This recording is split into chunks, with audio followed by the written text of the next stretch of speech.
A perfect way to start this morning, and an eyewitness account of history on the golf course with Phil Mickelson at 50 years old. I didn't know he was almost 51.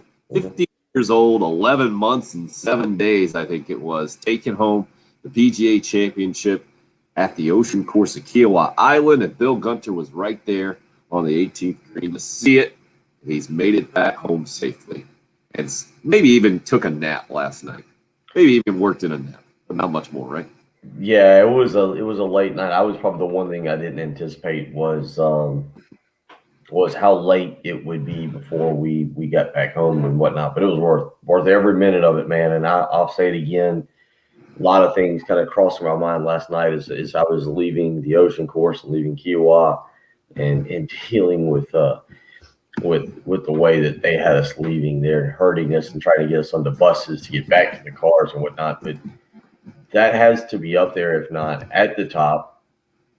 It's one of the top 2 or 3 best live sporting events I've ever attended. Or I guess if you've attended it, it's a live event. But I was trying to think of the way to word it properly. Best just sporting event I've ever been to. And yesterday, the crowd, the atmosphere, every single thing about it was absolutely phenomenal. We went late, kind of. We left. It was my father and I. We left probably between 10:30 and 11, and got down there around 1:30ish, and was able to watch Phil warm up, watch Koepka warm up, and then wander over to the first tee and catch them play. I watched them play 1 and 2. And then there was a little crosswalk, a little cross area that could get me back to 7. And I was able to go back down to 7, met some great people, and stood around the back of the green and watched multiple groups come in, and then finally watched Phil and Koepka come in, then walked up and watched them on 8, and then kind of cut back and went back to the little tent that we were in and rested for a little bit, watched on the big screen, and then went back out and ended up, because of the crowd, because of what was starting to be anticipated, ended up having a particular area at 18 that I was able to watch. And then when everything broke loose, unfortunately I can't post the video of me with a pretty good sprint through the dunes and up onto the green to have an incredible view of Phil winning his 6th major and the Wanamaker Trophy. I'm sorry, unfortunately, you can't post the video. Yeah, it's saying that it broke the internet. It's saying that the file is too large or whatever. So wait a second. In my mind, I'm picturing you as you're sprinting through this massive crowd. You have the phone out, like as a selfie thing. Is that what you're doing? So it was, and again, it goes back to what I was saying. It was, I don't know many other scenes in sports where I've been around it like that, and so I'm trying to capture it as they're walking. I had it on the video, and I had the video feature going, and I'm trying to capture it, and you could see from where I was at. I was on the left side of the fairway, kind of in front of the hospitality tents and everything.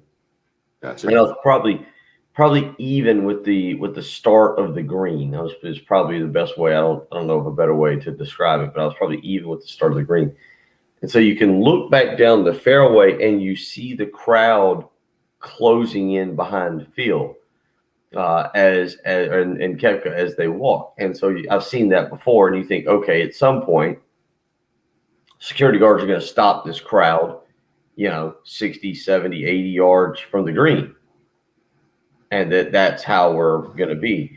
So as they get closer, as they get much, much closer, people around me start ducking the rope and going out. Now, I don't want to be that guy. I don't really care to show up this morning with a black eye, with a busted lip, with a bloody nose, and you go, and also having been, a national news story is the guy who went under the rope only to get met by 3 police officers or 3 security guards who treated me like a running back and managed to take me directly to the ground. So I kind of did that thing where, all right, you go, all right, you 7 go. That's okay. It looks like we're doing this, and it turns out people were not prepared to handle running through a bunker and jumping up onto the green, whereas apparently my little bit of events into the gym lately and whatever elliptical type machine I'm using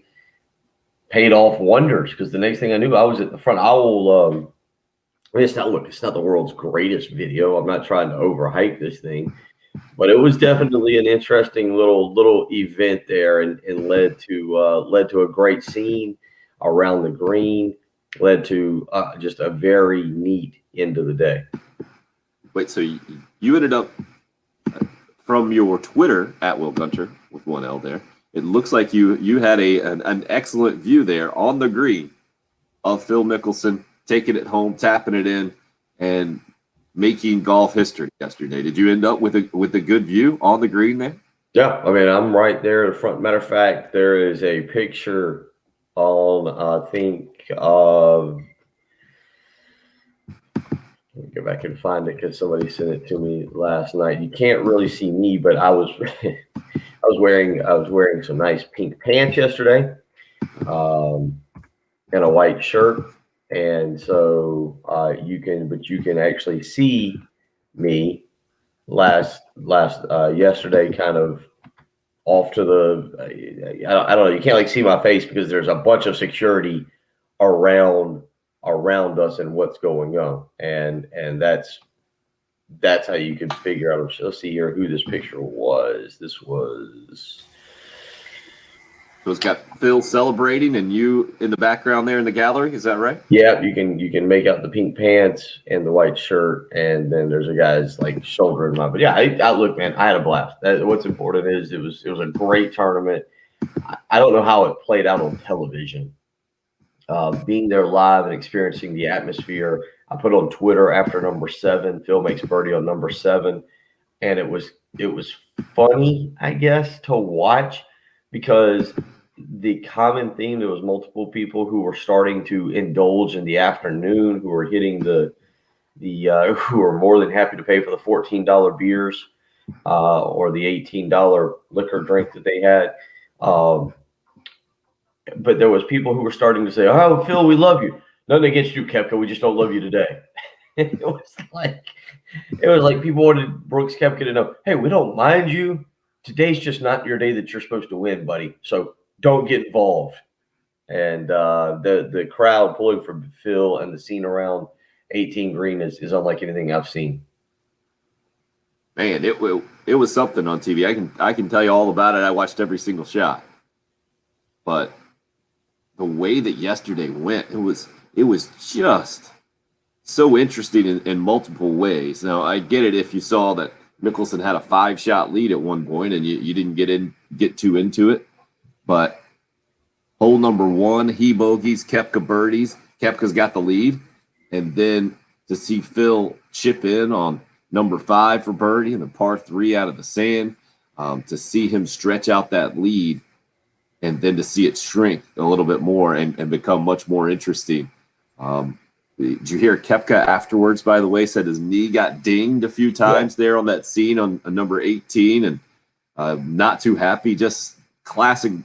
It just sounded like classic Brooks Koepka, really, to me. It's like it just comes off as hard to like. The guy made more than $1 million yesterday, and somehow I guess wants us to feel sorry for him in some way, or like I don't even know what that means. His knee got dinged a few times. That I don't know. It was an amazing scene that you saw, I guess, kind of coming at you as you described it. Makes me feel like it's Game of Thrones or something where winter is coming and everybody's coming at you. It would freak me out a little bit, but that's amazing that you got up in front of the group and a great view of Mickelson making not just golf history.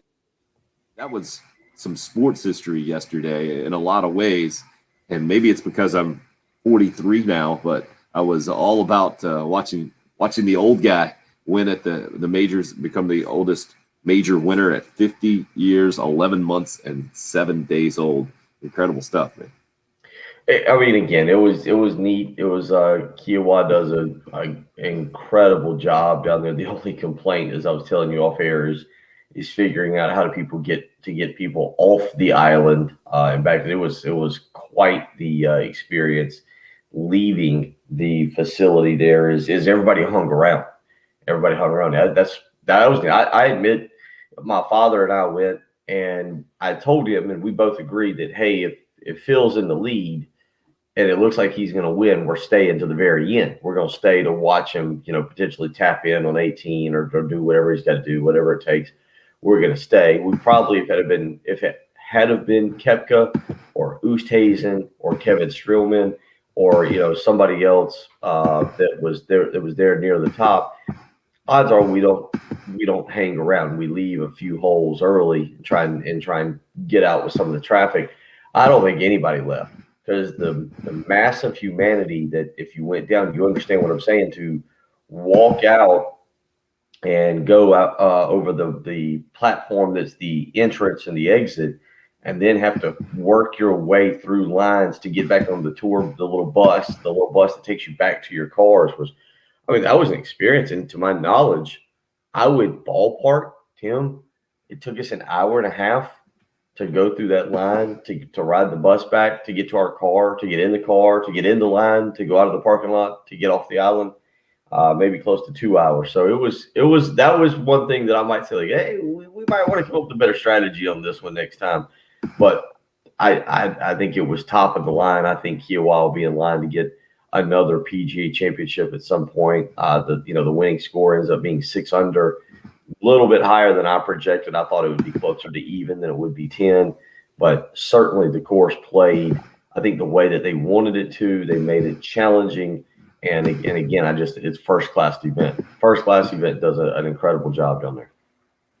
And history for those of us watching, it's hard to put in perspective this morning. Love to hear you give us a little help on that. 803-404-6100 is the number into the program. Certainly not the only topic today of Phil Mickelson winning the PGA Championship, but does lead the way.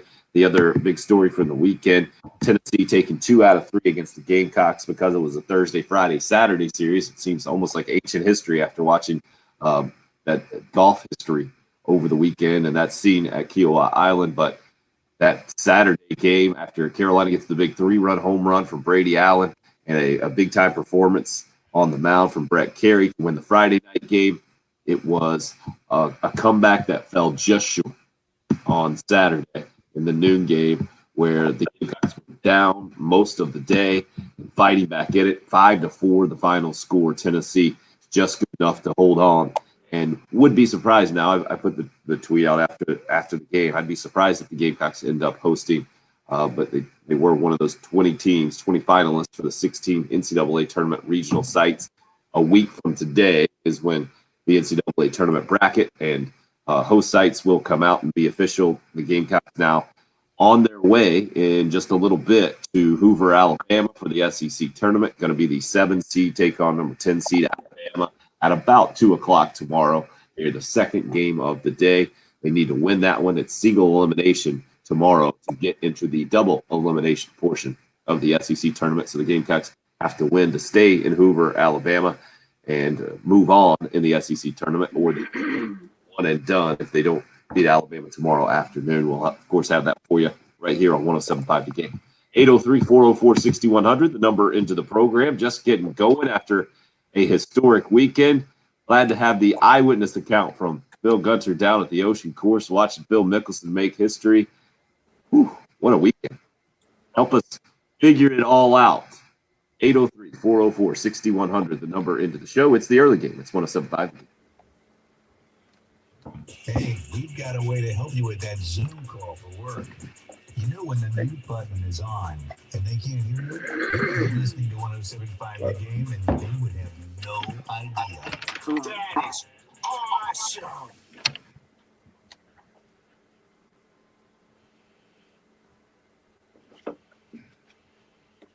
From the Shepherd's Glass.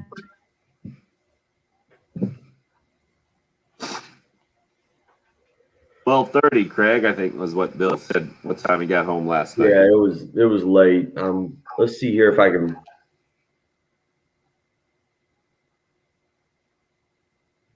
All right, let's see if y'all can watch. All right, let me see if you can watch. This is what it looks like. Let me see here.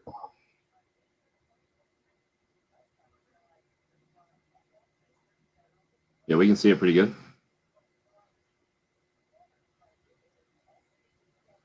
I think it skipped way ahead to where I was already at the front. Let me do that again here. All right, there we go. See? Running. Yeah. Outmaneuvered those people. Got up under the hill. And then the security guard. Then I kind of get up there and I'm like, I'm up here. I'm not real sure what I'm supposed to do now. I've arrived. Yeah, it was.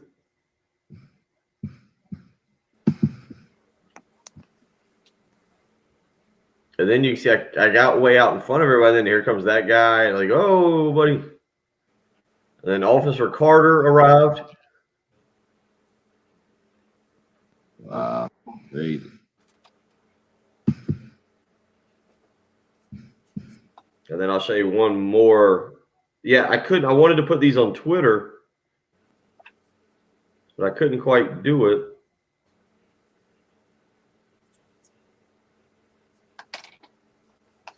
Where's the other one?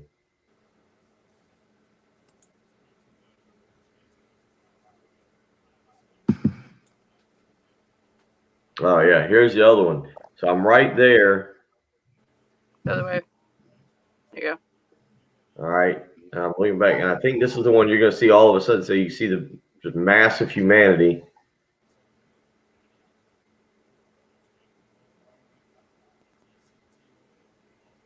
And I think this is the one where in a second here you're going to see up there. And now we get him out. He pops out. Oh, look, there he is, finally out under the green.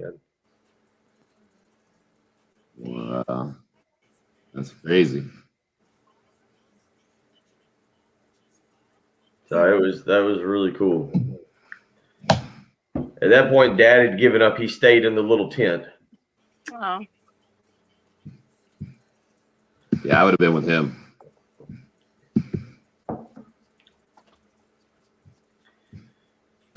It was something. It just seemed like it could get ugly real fast. I mean, everybody was very positive, but like that was just a lot of people converging. That was Yeah, it was like I said, it was very, very strange. And again, I didn't want to be the person that went running out there and got like mugged and tackled and hauled away by the police. Good call. So I tried to move slowly. But then once I saw what appeared we were doing, I made a break for it.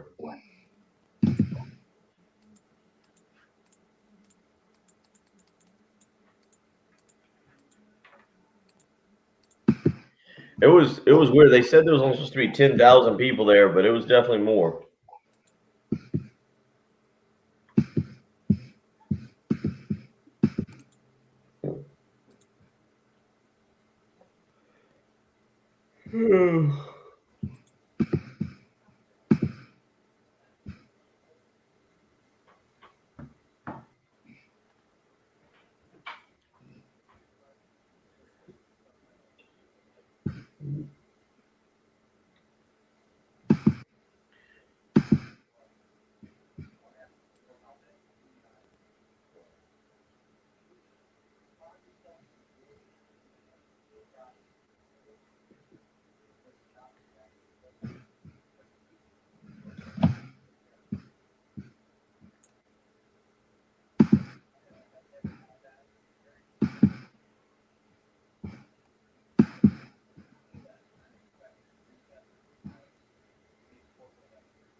Jim, looks like Jim says he's having a problem with the audio stream.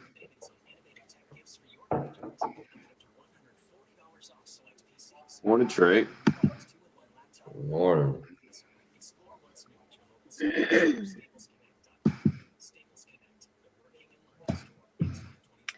I don't know if there's any connection or not, but the skimmer is not working either. Awesome.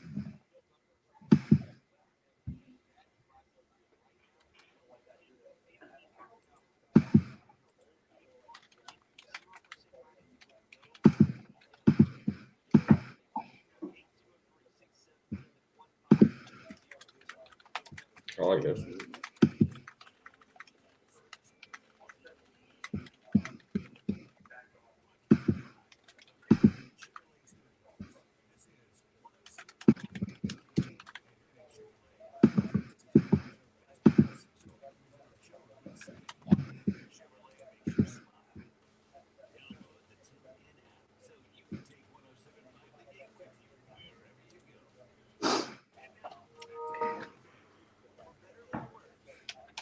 All right.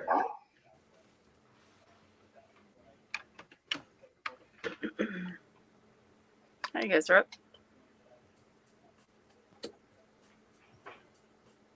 Hope your week's off to a good start. What a weekend. In the state of South Carolina, on the ocean course, Kiowa Island, we knew the PGA Championship was going to be different for us just by the fact that it was close. It was right here. And it was close enough for Bill Gunner to hop in the car yesterday, head on down, and watch Phil Mickelson win the PGA Championship, become the oldest major winner right in person, and be right there on the 18th green to see it for himself and not even get arrested for it. Made it off the island, made it back up and early this morning to tell us all about it. Your description of already being at the 18th green and seeing the crowd come your way. I can't. Did you ever feel like it was unsafe? I guess at that point, because what Jen was saying, Bill, about how it was kind of unnerving to watch, or it was quite the scene there. It felt like we've seen it before. The first time that I saw it was that Tour Championship win from Tiger a couple of years ago. I felt like it's the first time I've seen it quite like this, where you can only do so much if you're the organizers of the event, right? Most of these people are volunteers, and you only have so much. We've seen it through the years at South Carolina events with the yellow rope, right? And it's always been a thing in the SEC about storming the court or storming the field, and you get a $25,000 fine and the whole deal. But to see it in golf yesterday, I know Brooks Koepka afterwards has complained that his knee got dinged and the whole thing, and that's all part of old Brooks and his relationship, I think, with the rest of the world.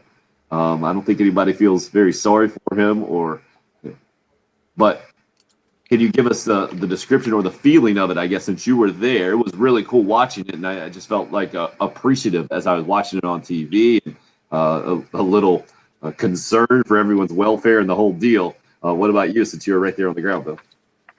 I didn't. I wasn't concerned, and not to make. I don't want to go down the political path, but like yesterday was neat because it was the first sporting event I've been to that felt like a sporting event in a year and a half. You know, I mean, I didn't wear a mask anywhere. I didn't, there was no change. And so that was number one, is that it just felt normal. It felt right. Multiple times I stood there, whether it was the fairway on one, as I was standing there, that whether it was the green at 7, and then definitely the green at 18, and then in the kind of the celebration or whatever to get up to the green, where everything just felt normal and you weren't like worried about anything. And on top of all that, and I'm not trying to sound bad the other way, there was a lot of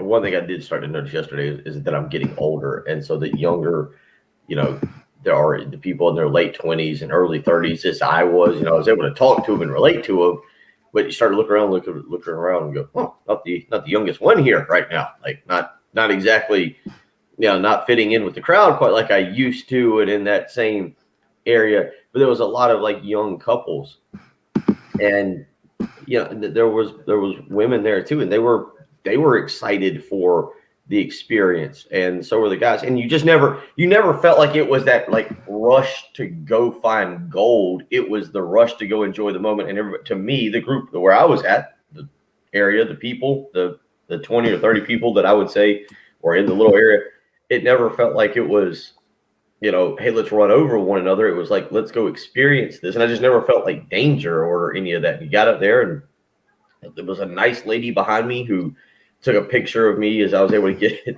Officer Carter was in the background with his hand firmly placed on my back, making sure I was not going any further onto the green. And I was trying to lean back a little bit to get a picture of myself with the scoreboard with, they had a big picture of Phil up there. But she was nice enough to do that. You were talking to people around us. There were some young guys, Jen. Let's keep a close eye on the phone line this morning that recognized my voice. 2 were Clemson fans. 1 was a Florida Gator fan. They had a really, really, really good time. They're not up yet. They would like to call in, but I would say to keep a very close eye on this call screen.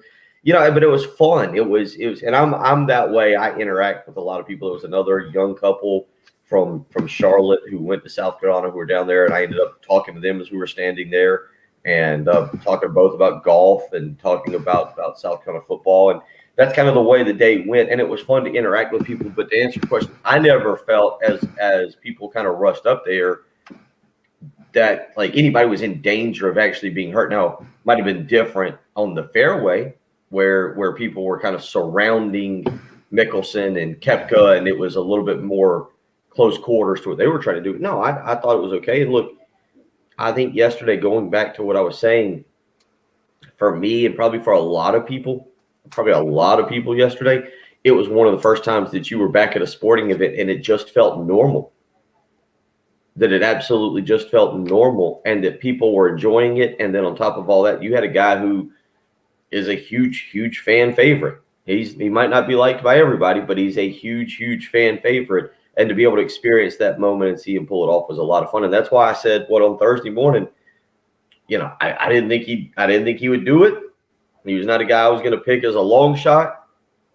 But man, I'd have loved to see Phil Mickelson coming down the back nine on Sunday with a chance to win, and that's exactly what we got. Tiger Woods winning the Masters. Most recently, I think I put still number 1. I think Jack Nicklaus winning in '86 at the age of 46. The Masters I'm talking about, I'd probably put that number 2. I think I put this number 3 in all time in my lifetime anyway, of golf wins, memorable golf wins, historic. Obviously, Phil now at the top for oldest major championship winner. But that's just where I'm kind of throwing it as we sit here today. Don't want to be too much of a prisoner of the moment and tell you how epic it was. Maybe if it had been a little closer yesterday from a golf perspective, because that's maybe even the more impressive part. Well, this wasn't an old guy who was tricky and crafty. This was a dude who hit the longest drive of the entire tournament. I think it was on number 16, where he hit 366 yards, outpacing Bryson DeChambeau. This is a guy who just played better than everybody else. And on Sunday, it wasn't even close for an hour and a half or so, where he extended the lead out to 4 or 5 shots. It did get a little bit closer in the last tap and ended up being a 2-shot win on paper, but it never, to me, outside of that first hole where Brooks Koepka takes the lead, outside of the first maybe, hour and a half until Mickelson really got a hold of this tournament again and didn't give it up. It just felt like anything but a fluke and anything but like a one-time deal. It's hard to believe that it's the first time in 5 years that Mickelson has been up there from a major perspective. And this is a guy that does have the reputation of the U.S. Opens of being in the position to win it and not being able to close it out. It was just impressive all the way around for so many reasons yesterday. Yeah, what you just said, I think, seemed to be the feeling there on the course. That was definitely the feeling I got in talking with people around there. Is everybody would kind of ask, "Hey, can Lefty pull it off?" And my answer, is again, it's fun. Golf tournaments are so interesting because you have downtime in between holes. Where you've got someone they've come and they've played the hole. Now you're waiting on the group behind them, so you're kind of standing around doing nothing. And so you get to, at least I do, I'm talkative by nature. You get to talking with people and kind of cutting up, and and so the general feeling was what you just said is that, well, this is really neat, but Phil's going to make a massive mistake on the back nine and let somebody else win, because you felt like you've seen that more than you've seen him pull off the first 5 majors. And so you knew Koepka was lurking out there. Louis Oosthuizen, I think that is his now 5th, I believe, or 6th number 2 finish in a major. I know he had finished at number 2 in all 4 majors prior, so I don't know if he's starting a streak of going back through that. But I think that's either his 5th or 6th finish, second place finish in a major. So you just felt that those guys were out there. Kevin Streelman was making a run at one point. You thought maybe he could get into it, but you just felt that big number might be coming from Phil at some point. And that was what kind of, I would say scared you, but I think that's why a lot of people, as the afternoon progressed, and that's why I put that tweet out on number 7, Phil makes birdie. I think Koepka bogeyed that one as well. If I remember, it was a par 5. Koepka ended up way off to the right. Actually, exactly where Kevin Streelman had been, up in the crowd, in between what was number 2 and number 7. And Phil ended up making birdie. And it was at that point, as I was walking back to the clubhouse, that you started to feel the energy change and people thinking, hey, I think he's actually going to do this. He's actually going to be able to pull this off. And to be honest with you, I went back and sat in our clubhouse, where we were at, thanks to our good buddy Stephen Hartwick, who was able to get me tickets. Twig, me and my father, we went and sat in the little hospitality tent that Stephen had, and I kind of told my dad, I said, well, I'm going to rest here because I'd like to walk back and catch 17 and 18, maybe even get down to 16. As I'm walking 18, you started to see just the entire, and I think Phil was only on 13 at that point, 12 or 13. You started to see people lining 18 in anticipation of what was coming.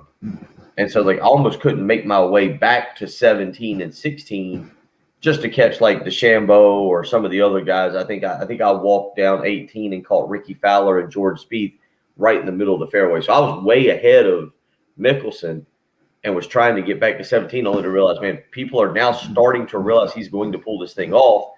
Let us go get a great spot on 18 for the moment. It was wild in so many different ways, and it's crazy that you were right there with the toes on the green to watch it. Good stuff. Tommy says it's not even close. Jack Nicklaus winning the 86 Masters is number 1.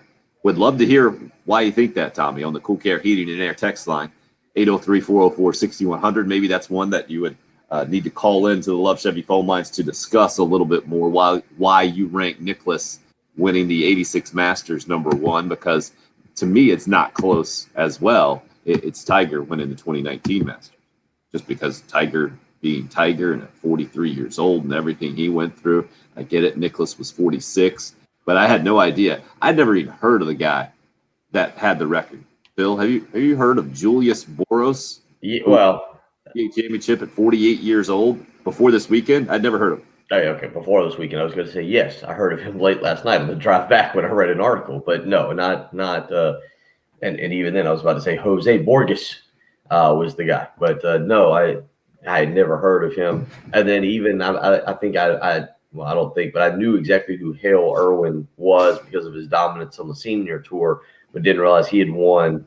I believe it was a U.S. Open in 1990 with a special exemption at a U.S. Open. So, yeah, those were the two that I guess they got pointed out most of yesterday.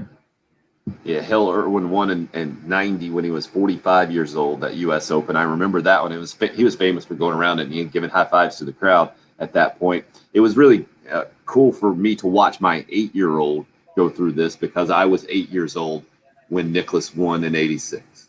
And I remember it. It was a completely different time where experiencing golf on TV was a much different deal. Couldn't hit pause and rewind and fast forward or watch it on DVR or whatever. But I remember the magnitude. Not that I could understand it fully at 8 years old, but what a massive win that was for Jack Nicklaus in 1986. I still think we're trying to put that into perspective of what Tiger did a couple of years ago, especially after the car accident, and wondering if he'll get back on the golf course. And then you saw he tweeted out yesterday, truly inspirational to see Phil Mickelson do it again at 50 years of age. Congrats. Now, we all know this is going to be next on Tiger's list, right? Didn't this immediately go on his list of accomplishments to happen? He's got to win a major at 50 years old. I feel like it'll be the next huge challenge in his life to overcome. I'll be shocked if it's not one of those things. That's what popped in my mind when I saw the tweet anyway for Tiger Woods and his congratulations. I was telling my kids, yeah, Tiger and Phil, they're kind of rivals through the years and the whole thing. But to see Phil kind of come out of it on this side, and I don't know how you could watch that thing and not feel good for not just him, but what you said, Bill. Just the scene for sports. We talked about it on the obviously smaller local scale with Gamecock baseball and opening things up to 100% capacity for the Tennessee series. What a good feeling it was from that standpoint, but to see it then on the major event scale and to have it just down the road in Kiowa and the whole thing, I don't know how you start your Monday and not feel really optimistic about kind of everything moving forward after what we got to see over the weekend. I think one thing, those three victories that you're talking about, Tiger, Phil, and Jack Nicklaus. Now, Jack Nicklaus, obviously, I'm not familiar with. 1986, I was 3 years old at the time. Nicklaus won it before my first birthday. So that one, unfortunately, I don't get. But I'll say this, and this is why I would say Tiger's was better because, and somebody can correct me if I'm wrong, the comeback for Tiger from where he was at in his career and life, for that matter, is entirely different than Nicklaus going out at 46 and winning and being competitive or whatever he was prior. Mickelson, to me, is very similar to Nicklaus in that both were still playing, let's call it good golf, but it wasn't championship level golf to the level that we had seen that they had set the standard for themselves. Obviously, Nicklaus at that time going into the 86 Masters had 17 majors, and then that would be the final one with 18. Nicklaus had set such a high standard, but he had not gone through some of the things that Tiger had been through.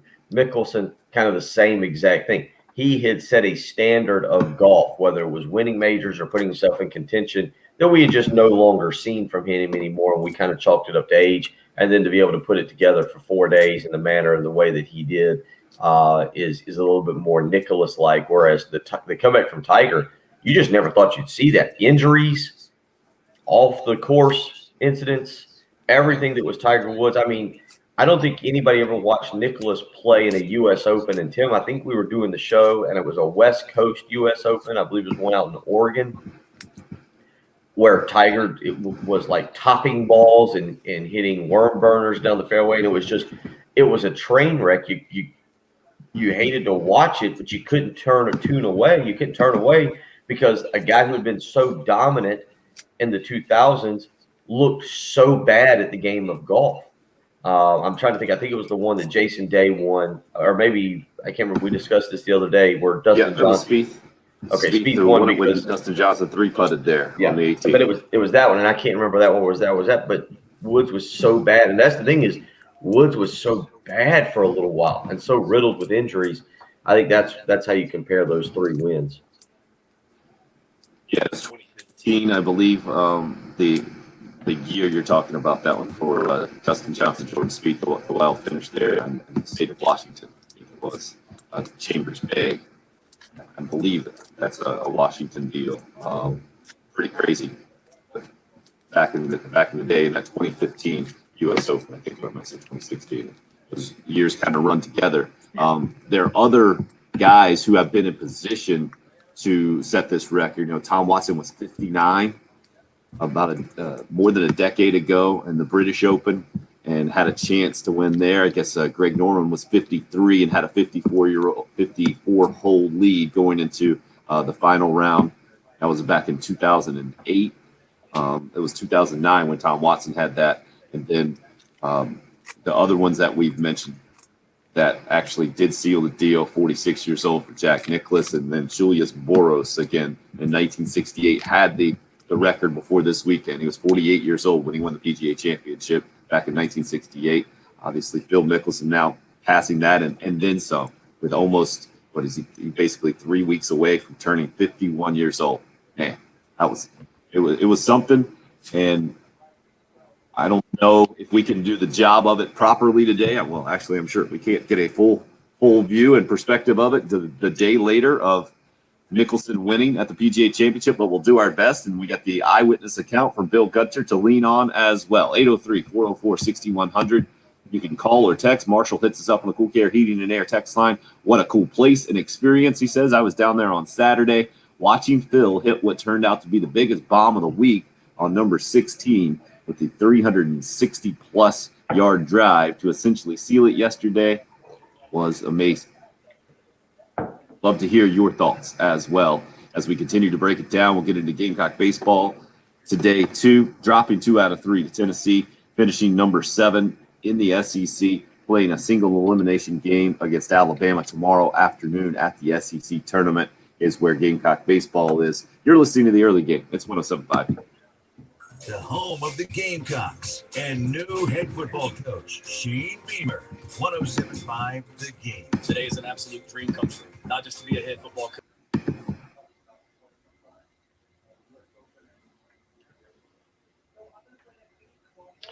The Wanamaker Trophy, obviously a much wanted prize amongst the golfing industry. You always want to win that thing. It's similar kind of to the Mark of Excellence Award that's given out to Chevrolet dealerships. And once again, the great folks at Love Chevrolet in Irmo, I-26 between Lowe's and Frankie's Fun Park, has been presented with the Mark of Excellence Award for 2020. The Mark of Excellence Award, you ask?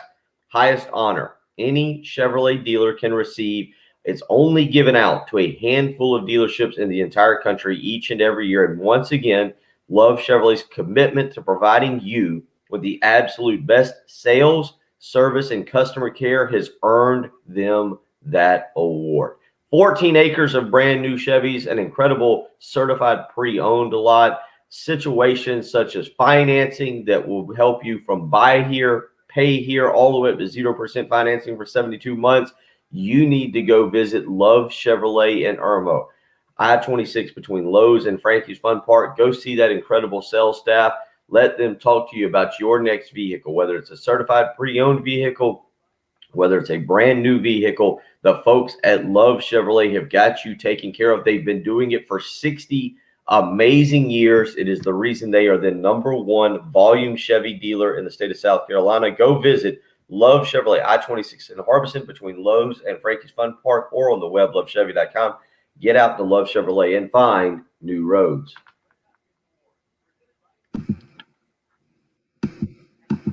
Traffic Center, Shepherd's Glen.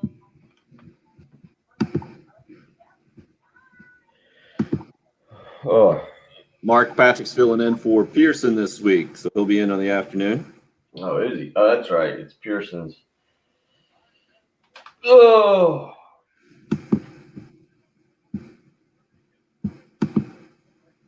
Could use some coffee for wellness, huh? Yeah, I really did mean to order another bag last week and never did it. And now I'm out of coffee creamer and I'm pretty much out of coffee. I had it timed out right. I just did not order the bag. So Real world problems. real world problems. Had fun with the extended family on Saturday. That was neat. That's good. Your dad's family? Dad's family. Yeah, they were going through the genealogy of the Gunner family history. They were back into the 1800s. Ansley got into it a little bit. We've got a book, huge book, that breaks down a lot of things that side of the family's put together. And so she got really excited to like see that like we had a relative that did not make it through Gettysburg. Oh, wow. So she was a lot of that stuff she got into. So that made Dad real happy. And That's interesting stuff. I love all the genealogy. yeah, she got into that and really understood it. And yeah, it was good. It was a good weekend. Friday was I actually just laid on the couch on Friday and watched golf and then watched the baseball game. Can't say I'm completely ready for Monday though. That was one of those things I knew when I took those tickets for yesterday. I was like, all right, this is going to be a great event, but this is already setting me back for the week. Like it's going to be hard to recover from, and I still didn't anticipate getting back as late as we did. I'm guessing you'll be recovered by next Tuesday. Oh yeah. Good Oh call. yeah. We got to get through. Really, if I can just kind of if we knock this out, if I can get back to sleep and catch a little early sleep tonight, I'll be okay. We'll get there.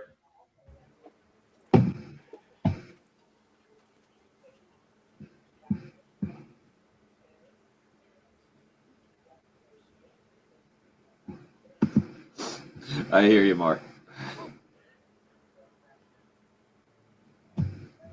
No, my kids take care of themselves.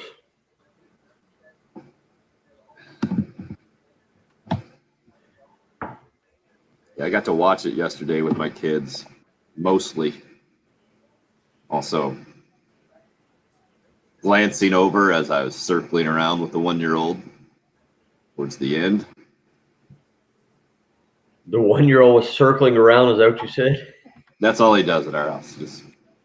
Just goes. Sounds like a baby shark. Just he's out there.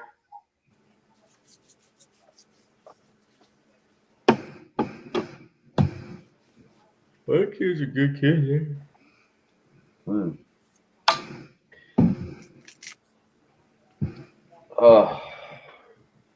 The other part is you really don't realize how much walking.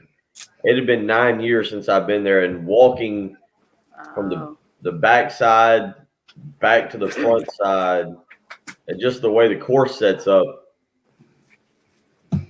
Oh boy.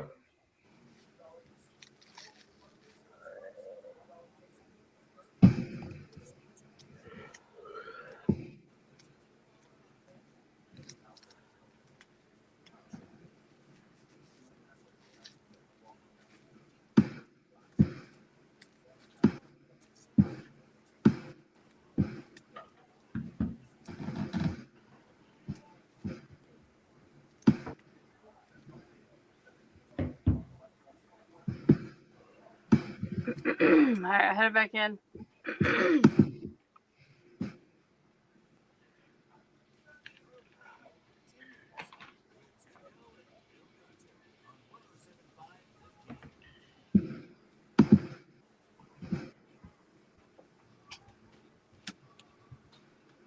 All right, you guys are up. You're up. Craig on the Facebook live stream. The difference to me with Jack Nicklaus in 1986 at the Masters and Phil this past weekend PGA Championship. Jack had a great round on Sunday to win, but Phil had to think about it for the last 36 holes with the lead and pulled it off. It's a good distinction, Bill, and I think maybe to a large degree getting rid of the reputation Phil Mickelson that he earned with I forget how many, I think 6 U.S. Open runner-up finishes or something crazy. I think what we just saw over the weekend will help them certainly for a new generation. That will never be the reputation that he will carry now, having sealed that deal. Was not just the oldest major winner now, he was also the oldest a guy to lead after 3 rounds as well. And even the Julius Boros 1968 win PGA Championship when he was 48 years old, I don't think he led going into that final round. So, like, again, kind of adds to the magnitude of what we saw over the weekend and the respect I think that Phil Mickelson earned by winning the PGA Championship. Yep, I don't know. I think there'll be a generation, you and I, that'll remember a lot of missed opportunities for him and maybe what he could have been. We'll always remember he and Tiger and the rivalry, but there's going to be a lot of people, younger people today, that just like they remember Tiger more now for his huge Masters win in 2019, that will remember Mickelson for this. It's crazy to see the age of some of these golfers pushing back and staying competitive, and it makes for a fun tour, man. Fun tour when you still have guys that can be competitive against the young guns. So I'm happy and think the tour is in a very good place. 6th major win for Phil in his career. 15 years apart, his 2 PGA Championship wins now. 15. Unbelievable.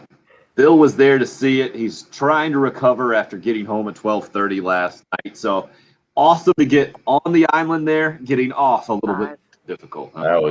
That was an experience unlike any other. Hour 2 coming up.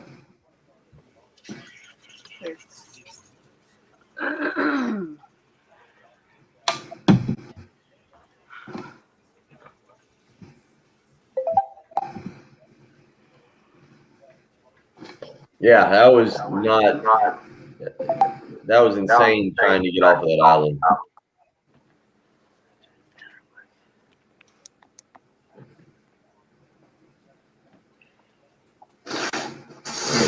I don't think today's a good day to cut all right, Jen, at some point we got to cut a sleep number. I think it's a perfect day to do it. It's going to be a very peppy one. When you haven't slept very much. Exactly. Yeah, that's all. Because we got in at 12:30. I probably didn't get into bed by 1 o'clock.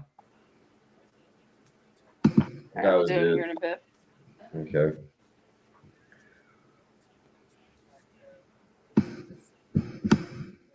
When you can send in a bitter text today, that just shows me that you're always going to be bitter guy. Rich, to use y'all's logic, I guess Jack should have developed a painkiller addiction, a taste for Waffle House waitresses, and wrecked his marriage. Then maybe his 86 win would be more impressive to y'all.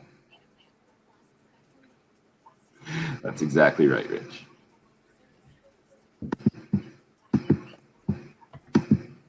That's just a glimpse into someone's mindset.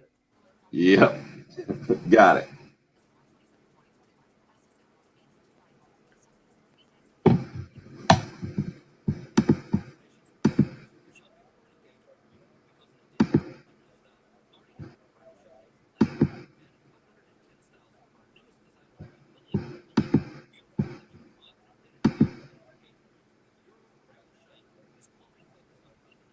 Oh, you know what?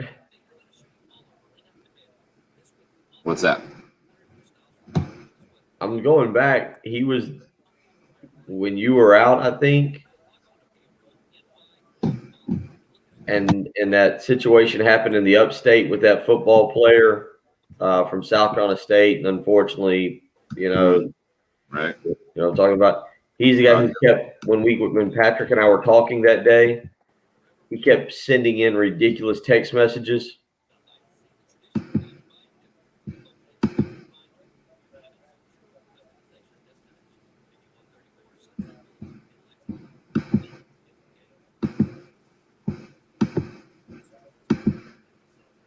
Yeah.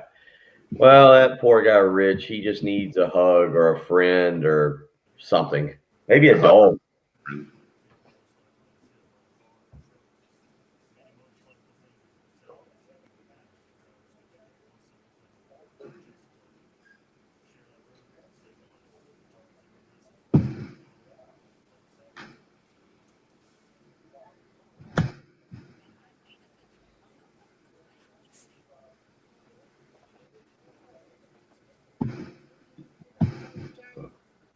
Jen, congratulations on your win in the NASCAR picks.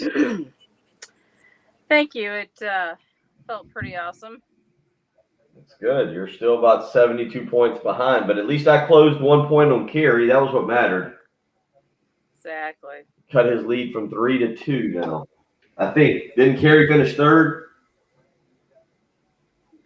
Yes. Yep. Made up ground on him. But at least you're still gracious in other people's victories, so that's good.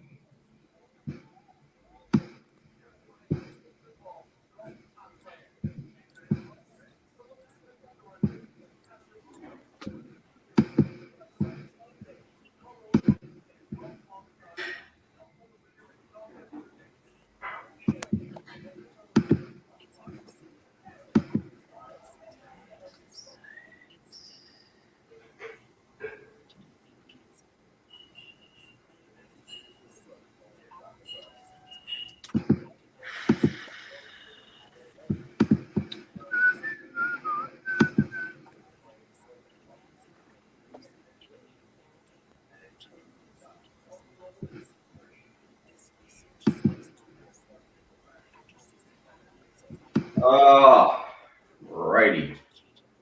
Well, at least Bill wasn't chasing Phil, like at the airports and all that stuff, like I saw was happening. Trying What? to track down flights and stuff. I saw something kind of odd about that stuff last night, but I wasn't sure what it was. What was that? I think was it Eisner that posted that or something about basically group of sports fans that were trying to track down which plane was his, which airport he's going to, where he's like just totally trying to track him down to to be there when he lands. Or I mean, it's like that's just getting creepy when you're doing all that. I didn't see that.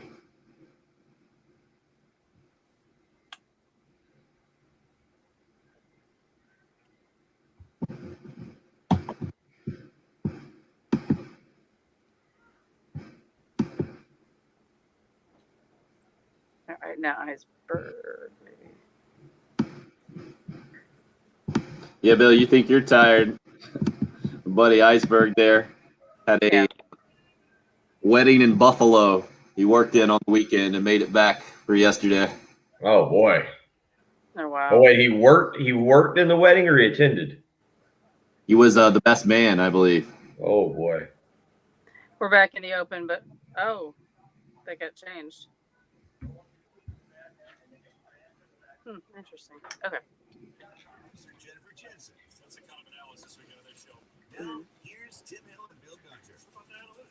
Please. On 106. 3 breaks aside. You guys are up.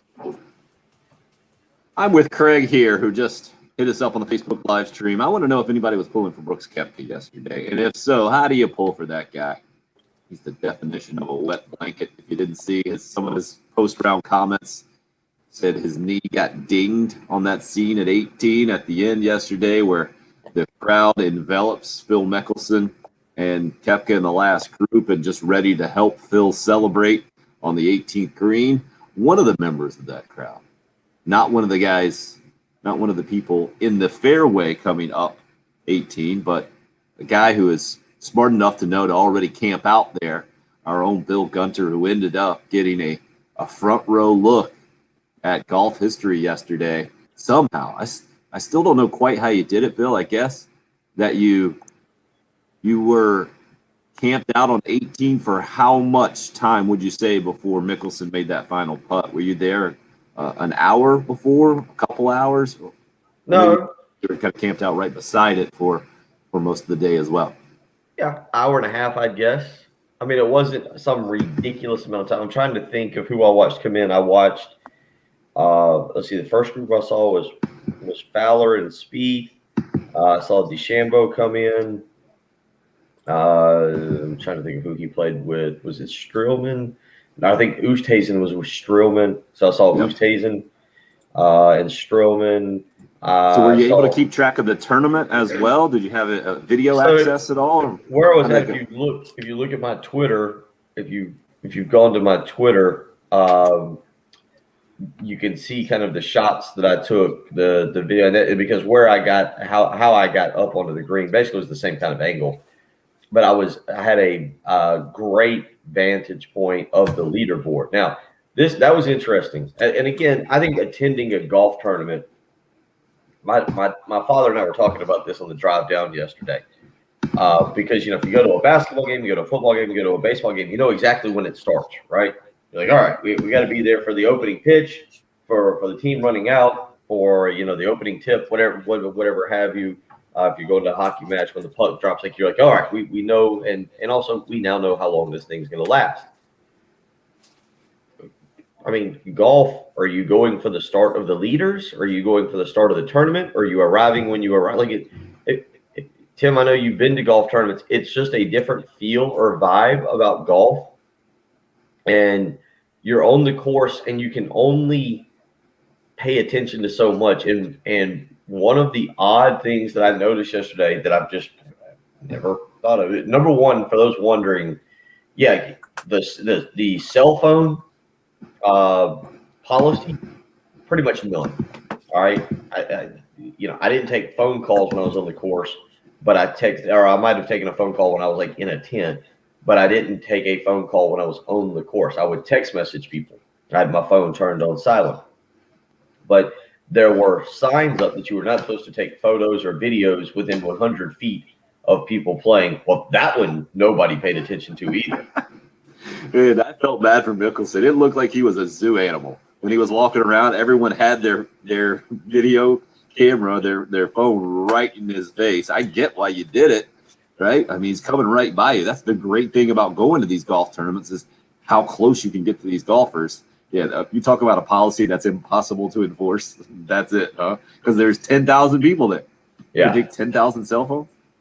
Yeah, it was. I mean, that was the funny part because I'm one that's kind of tentative about that to begin with. Like, all right, I don't want to break the rules. I don't want to be that guy that gets yelled at by the marshal or dragged off the course.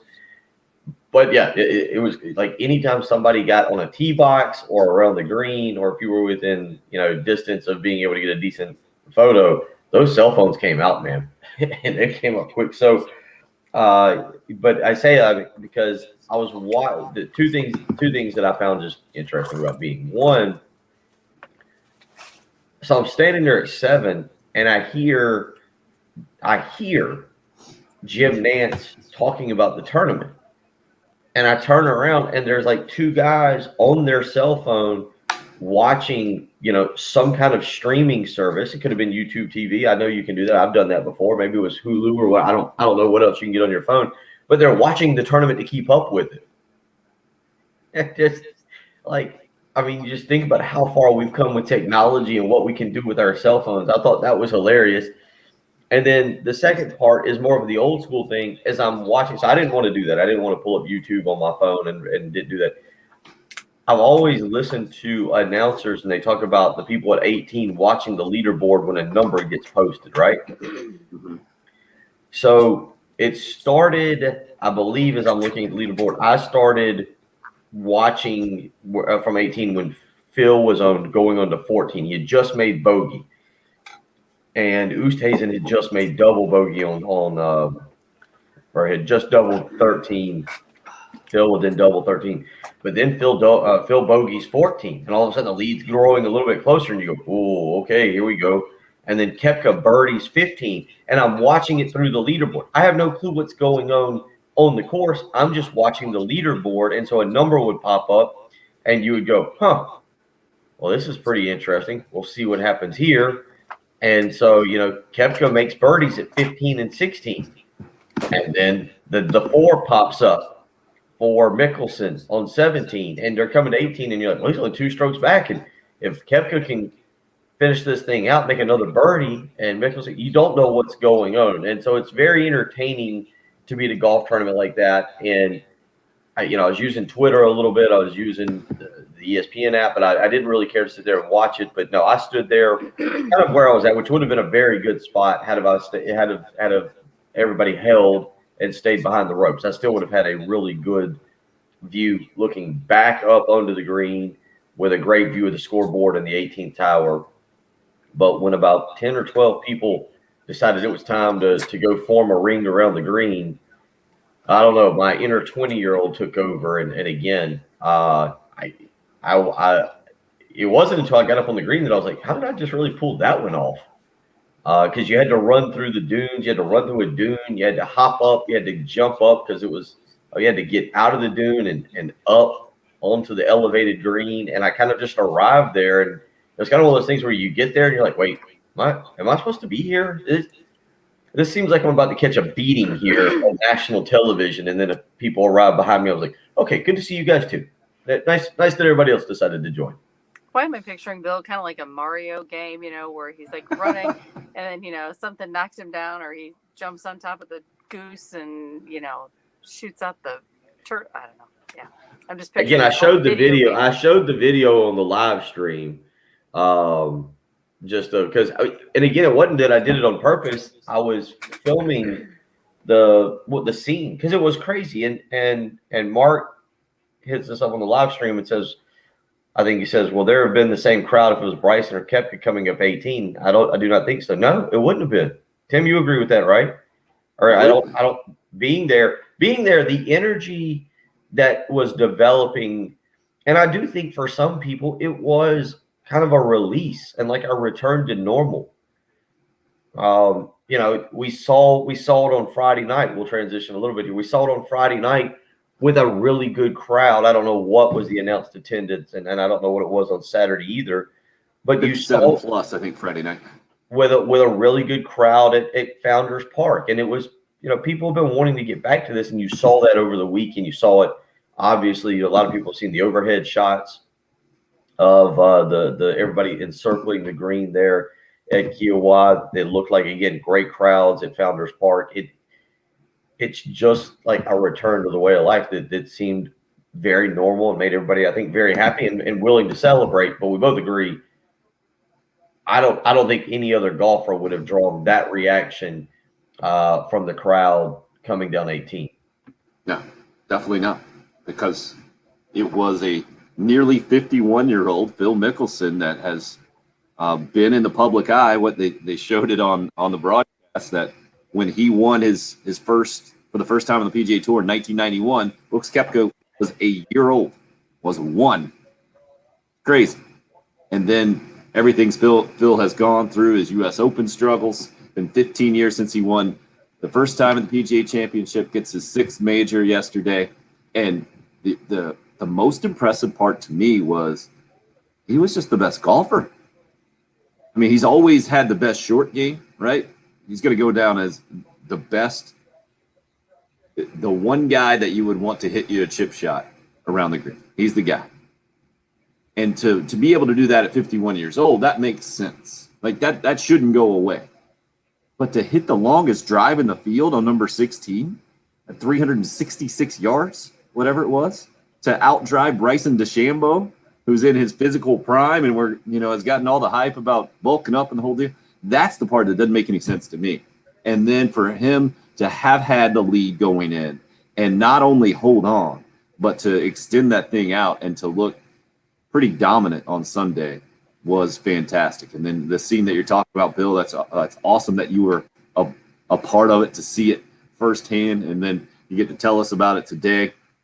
We'll continue to discuss and dissect as we move on. Also, plenty of thoughts about Gamecock baseball, dropping 2 out of 3 on the weekend series to Tennessee to finish up the regular season. They start the SEC tournament tomorrow afternoon. They're in the number 7 seed against number 10 seed Alabama. Single elimination in the first round of that SEC tournament to get to the double elimination portion if they win. Tennessee, the number 2 seed in the SEC tournament, is up next for the winner of that 7-10 Carolina and Alabama game tomorrow. So we'd love to hear from you. We see our favorite 86-year-old waiting patiently to get in on the program. We'll let you hear from Gamecock Larry, and who knows where else the show will go as we continue to roll on this morning. 803-404-6100 if you would like to call or text to weigh in. Up and rolling on the YouTube, Facebook live stream, on Twitter at the station handle at 1075 The Game, where you can watch this morning too. It's the early game here on 1075 The Game.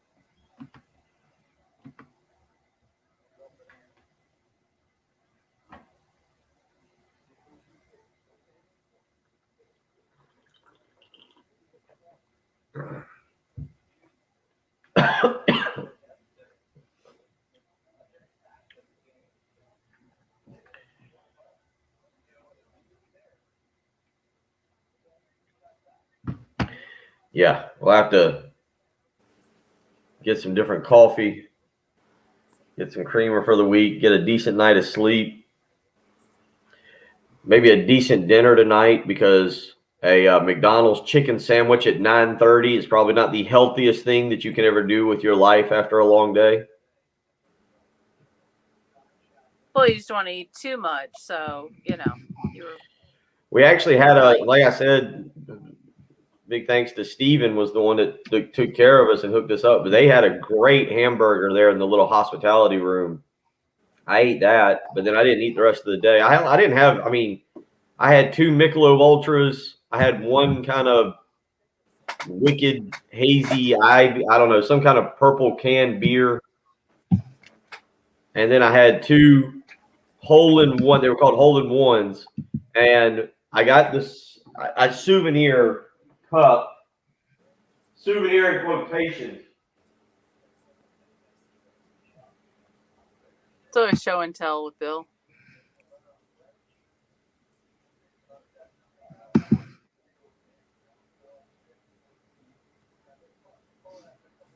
And people on the text line. Love them. So I bought this because I like these tumblers. I bought these tumblers, which I like. All right, let's put a price tag on that. Jen, what's your guess? $35.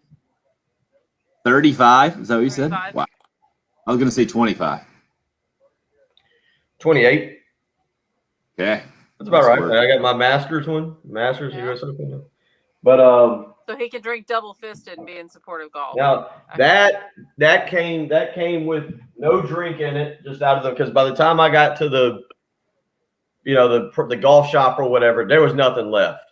Like there was nothing left. However, these 2 cups, you can see the size of them, and it's Fun. like a hard plastic. I mean, they'll be fine. They had the hole-in-one drink, which was actually pretty delicious. These 2 drinks and these cups, you want to ballpark how much total this was? Well, 18. in the drink Total. was liquor, right? Yeah, So $40 total. Oh, I was thinking, 41. okay, I was thinking per 41. drink. Okay, 18. 41 for these 2. So that was all I had. I had these 2 ultras for a solid $10 or $11. So that was $63 plus another purple beer. So I'd say 76-ish for 5 drinks yesterday. Wow. I may as well have been on South Beach. Can't afford Yeah, to Steven, eat then. that merchandise tent was, to call it scarce is an understatement. Looted.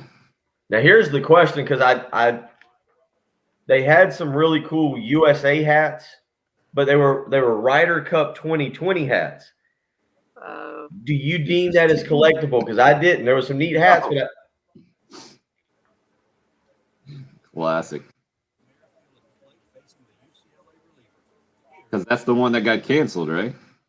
right. They'll play it this year at Whistling Straits. Right.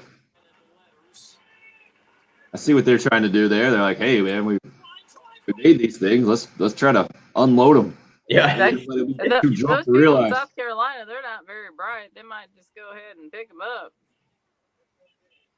Yeah, I mean, there was some good looking hats. I wasn't gonna do that. And I'm not big on shirts. I like if there's a particular. Sometimes I'll buy a shirt, but I don't like dated shirts. Like if I want to get a PGA Championship shirt, I want it with like the logo, but I don't want that's like dated. I don't know. I just feel weird about wearing a shirt like from from 2018 that. And it's 2021. It's like PJ. Like I don't know. It's something about shirts that have dates on them. I don't know. I've never. But you're saying you were there, so I was there, and I bought a little $2 whatever, like little ball mark that I actually like. When it was like it's almost like a poker chip, but it's a ball mark. yeah, That was see, pretty that's cool. I fun. like that. All right, we're heading back in.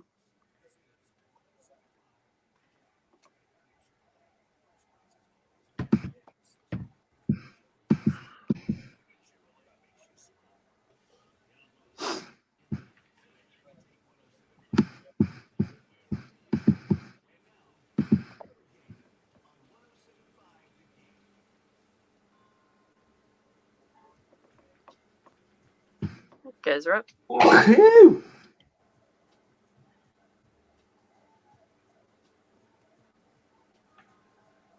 Hope your Monday's off to a good start. I don't know how you come into this Monday not in a good mood. I guess if you didn't get back from Kiowa Island until 12:30 last night and didn't get much sleep, maybe that's one way to do it. But still, to witness it in person yesterday, like Bill Gunner got to, front row seat for history there on the green at 18, pretty amazing. And the scene was outstanding. To hear your description of it is really interesting, Bill, because you always wonder when you watch something on TV, all right, how are the people like taking it in there? And the feeling that I've always had if I've been able to go to a golf tournament is this is really special, but I'm missing it. I'm missing so much. There's that feeling because I'm not that guy in real life. Like I know I have a buddy who I made fun of him because he is that guy. He never wants to leave. He's always worried about missing something, right? He's not going to leave something early. He's got to be there. He's worried about what he might miss. I'm not that guy, but at a golf tournament, I definitely am because there's so much that you can't see with your own two eyes. Exactly. And unless you're going to be like some of the golfers, I guess or some of the patrons, the fans that you were talking about passing, who were trying to watch it on their phone and listen to Jim Nantz and the whole thing, you're just going to miss stuff. But to be able to experience those wave of people that were coming your way on 18 is very fortunate. And they said 10,000 people were there yesterday, and about all of them, I'm guessing, were on 18 there at the end.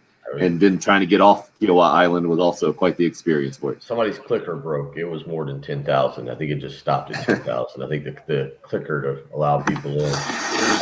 And that's a good point. And it's been a long time for a lot of people now. 15 months since we've been, as a society, almost back to a full capacity arena.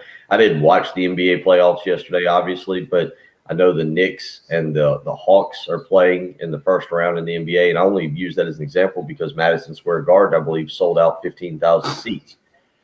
And I haven't seen a highlight from it. I just know that Trey Young stuck a shot there in the final second for the Hawks to win on the road. But there is, and this is kind of the interesting thing about me personally and my father. The two times we've been to a Sunday golf event, yesterday was one. We went back, I think it was in 2004 when Tiger chipped in on 16 at Augusta.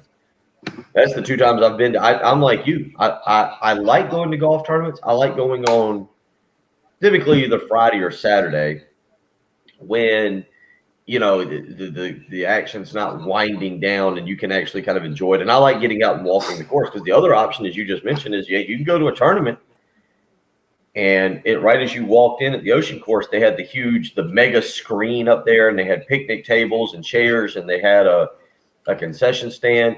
And yeah, you could technically pay whatever you paid for tickets and walk in and go get something to eat, sit right there kind of in that concession area, which was beautiful. You could, right behind the huge screen was the ocean. And it was actually a very nice view. And it was obviously a great breeze blowing throughout the day.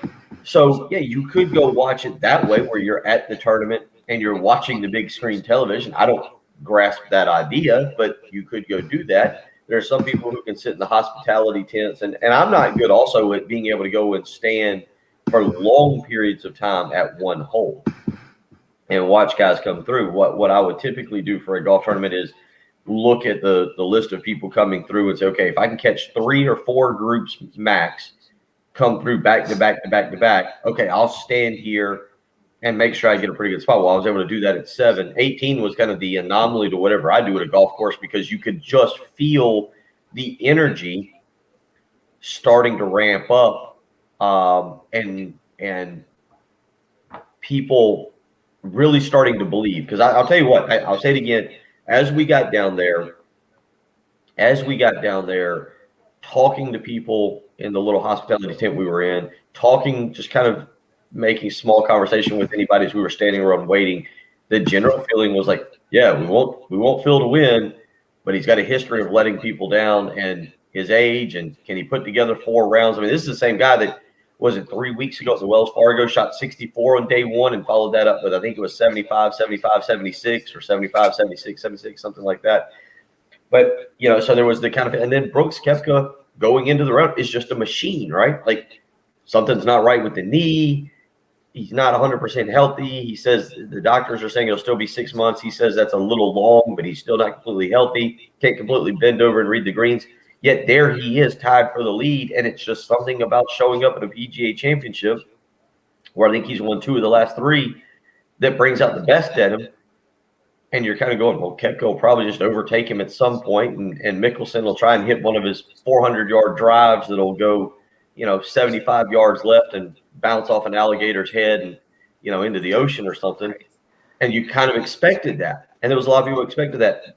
And obviously the way the round started, Phil comes out and makes bogey. Koepka makes birdie.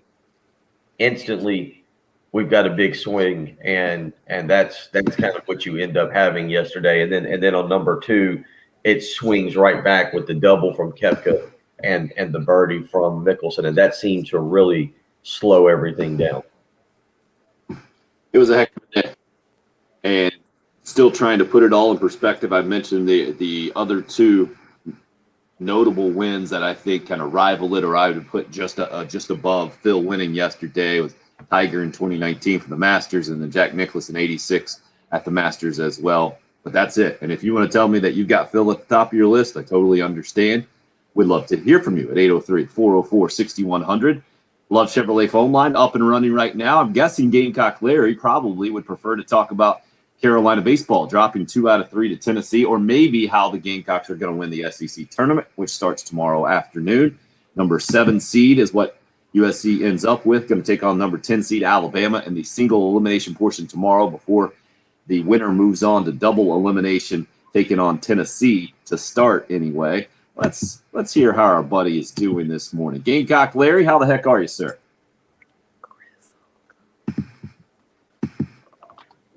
There we go. We got you now. 107.5, the Gamecock station. But this morning we've had 1 hour and 26 minutes of golf. And you're about to get another hour and 26 minutes of golf, buddy. Hope you're loving it. We know you're going to listen, so I'm glad that you're here to talk about, what did you think about Phil Mickelson? Oh, I'll tell you what, I forgot about him about 20 or 30 years ago when I put all this professional sports, man. I just don't. Once you leave the Gamecocks, that's all over. Did they play this weekend? Huh? Who did they? You got me? Yeah. You got me? Yeah. I want to talk about. Let's talk about these Gamecocks a little bit. We're gonna go to Hoover, Alabama, and we gonna have to beat Alabama. Then we got to go. Then we got to play. I hope Tennessee. And I tell you what, we should be talking about a walk-off win today. Brady Allen, and I think Satterfield Allen and Oster. They shouldn't have. No way. I don't know, but I don't know. But I want to ask Bill of you all a question because I'm kind of confused. In the 20 teams they've named for the host. Mm-hmm. Now, could you tell me what chance do we have on the I think we have Florida. Anyway, I believe we're going to get to host the team because we're going to win at least 3 games at Hoover, and we might win them all. But I listen to you guys talking, and I tell you what, man, old Bill, he had a wheel of a time down there in Charleston. I'm glad you did. But let's talk some Gamecocks. Let's talk some college sports. Get off all this NBA, golf, NFL. Get off all that. That's about all I got to say, but I'm feeling good because we're going to go to Omaha. Go Gamecock. Gamecock Larry, ladies and gentlemen. Anthony from Kershaw. Gamecock Larry, still sharp as ever. Still. I don't know what the word is. You're keeping us in line, like always, here on the show. nobody knows is the answer to Gamecock Larry's question, right? Nobody knows exactly what the chances are for Carolina to host an NCAA regional at this point. I'd say not great, but I mean, when you're on the list of 20 and there are only going to be 16, you got good chances. The odds are pretty good. It's just when you're 33-20 and you're breaking that down to other resumes, those 20 losses are the most, I think, of anybody that's in consideration right now for an NCAA host site.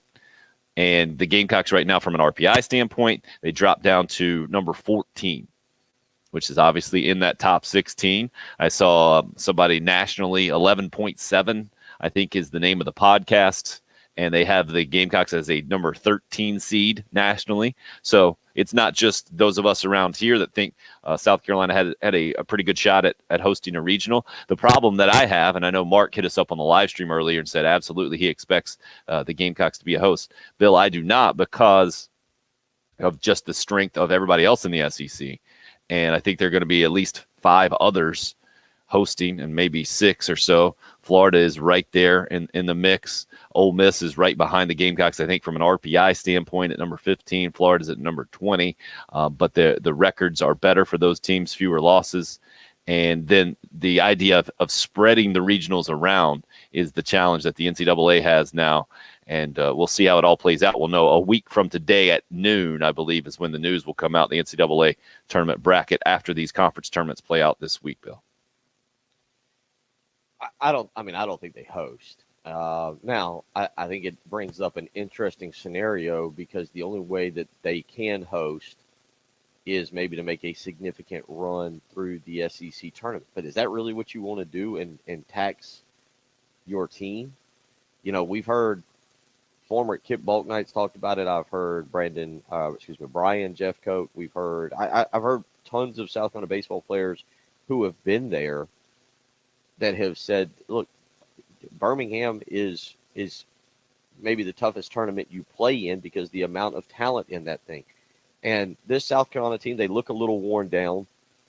There's a few minor injuries here and there, taking a few days off, getting ready for a regional, even if you're going on the road, I think is a better idea than going and taxing yourself. Now, maybe they do need to beat Alabama. I don't know. I mean, in the big picture of things, Tim, what do you think that the SEC tournament means in terms of NCAA seeding? Yeah, I don't think it means much. We've seen through the years past on the other side of things, when the Gamecocks went in as a high seed, would go 2 in Q and head back home and not have the momentum. Like 2010, they did that, right? Didn't win a game at the SEC tournament, come back and go on to roll and win a national championship. Yeah, I think it's like the basketball tournaments, Bill, for teams that are kind of already in the NCAA tournament, where it's only going to help you, it's not going to hurt you. Well, but with baseball, and I don't know, and I don't want to say it's a loser's mentality to go and say, well, it doesn't matter, or it's irrelevant. But I don't know what the relevance to this is right now, to go and maybe tax your bullpen a little bit more to fight for, 4 or 5 days, and then you turn around and you get the regional. What is it? The regional will start a week from Thursday, I believe, if that's correct. I haven't looked at the exact. I'll pull up the exact schedule for baseball regionals this coming season. But the reason I say that is I don't know where you're at. Everything is done to me in terms of seeding and hosting and all that. South Carolina missed their opportunity. Whether they decided, the end of the game scenario on Saturday afternoon, I don't know. Do you lay the bunt down? Do you not lay the bunt down? We can all kind of armchair quarterback that one to death. Certainly, I understand where people come from, both sides of it. I think as it was happening, Tim, in the moment, that's where your plea to get on the rant line maybe would have come in handy prior. Need a break. This is what I think should happen. The batters you had coming up, I had no problem swinging away, trying to win the ball game. I have no problem with that. But the bottom line is, to me, I think it's very interesting now how Mark Kingston and his staff and this team elect to play the SEC tournament. But, Gamecock Larry's talking about, well, we're going to go win this and win that. I don't even know if that's what you want to do. I don't think there's any shame in losing to Alabama. You're not going to drop lower than a 2 seed anywhere. And I think the only way you change positions with anybody and host a regional is if you advance all the way to like the championship game or something. I don't know if there's anything to be gained in Birmingham for South Carolina baseball this weekend. I don't know if people agree with that or not, but I just don't know what you have outside of maybe wearing your team down a little bit more after a grueling season against a very difficult schedule. We'll continue to discuss. 803-404-6100, the number into the show. If you would like to weigh in, you can call or text. It's the early game here on 107.5 The Game. It's a new year. They're hungry. They're driven. New attitude. I want God.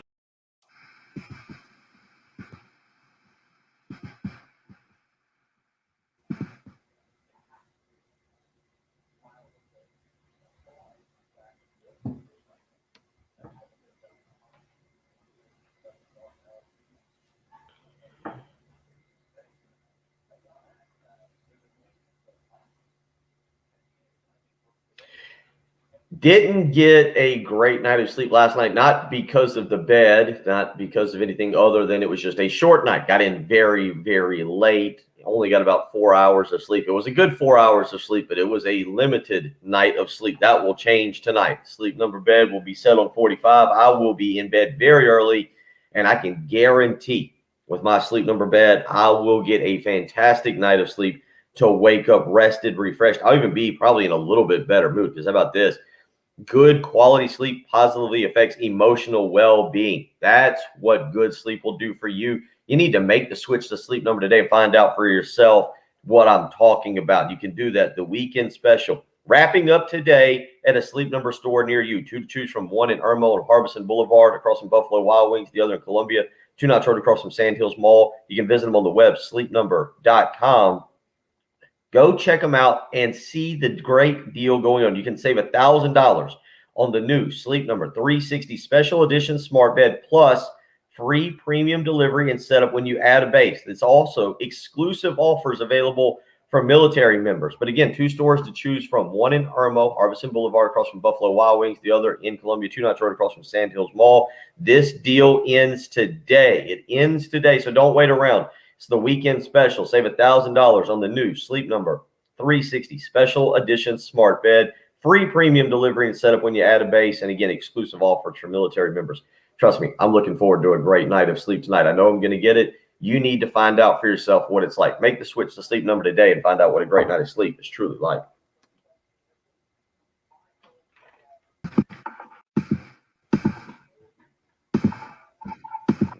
You know what we need to promote?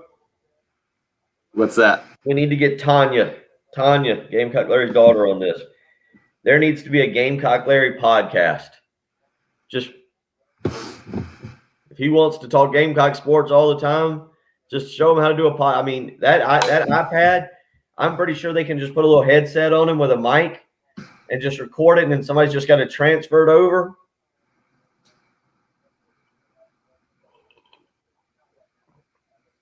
That would be a winner.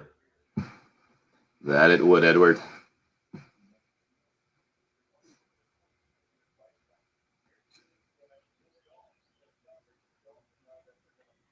I feel like the text line is becoming the personal challenge of restraint. You guys ever want to get an instant dose of humility? Just open up a text line on a sports talk radio show. I didn't think any of the shows on the station could get worse than the 1 to 4 show, but I was wrong. The morning show is by far the worst effing show on the air. And Larry is right. This is supposed to be the Gamecock Network, but we hear everything but Gamecock sports. Again, please broadcast paint drying because it would be better than any show on this station. Yeah, Well, he listens every day. I go back to the whole thing is you get what you pay for. He listens every day because he sent a lot of other very nice text messages in the past. Whew, I can't make that one up. That's something. Wow.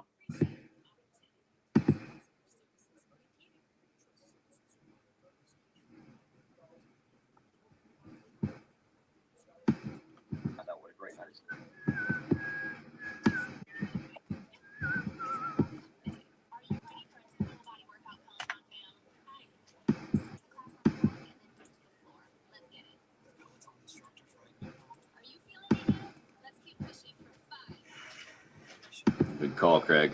Good call. Yeah.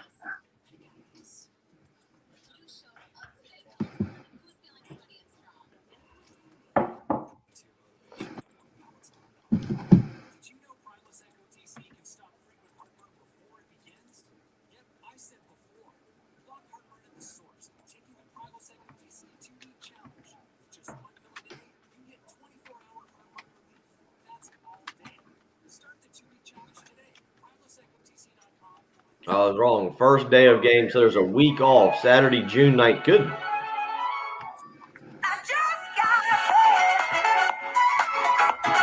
All right. Alrighty. Yeah, that's the ad on the College World Series. What do you mean there's a week off, sir?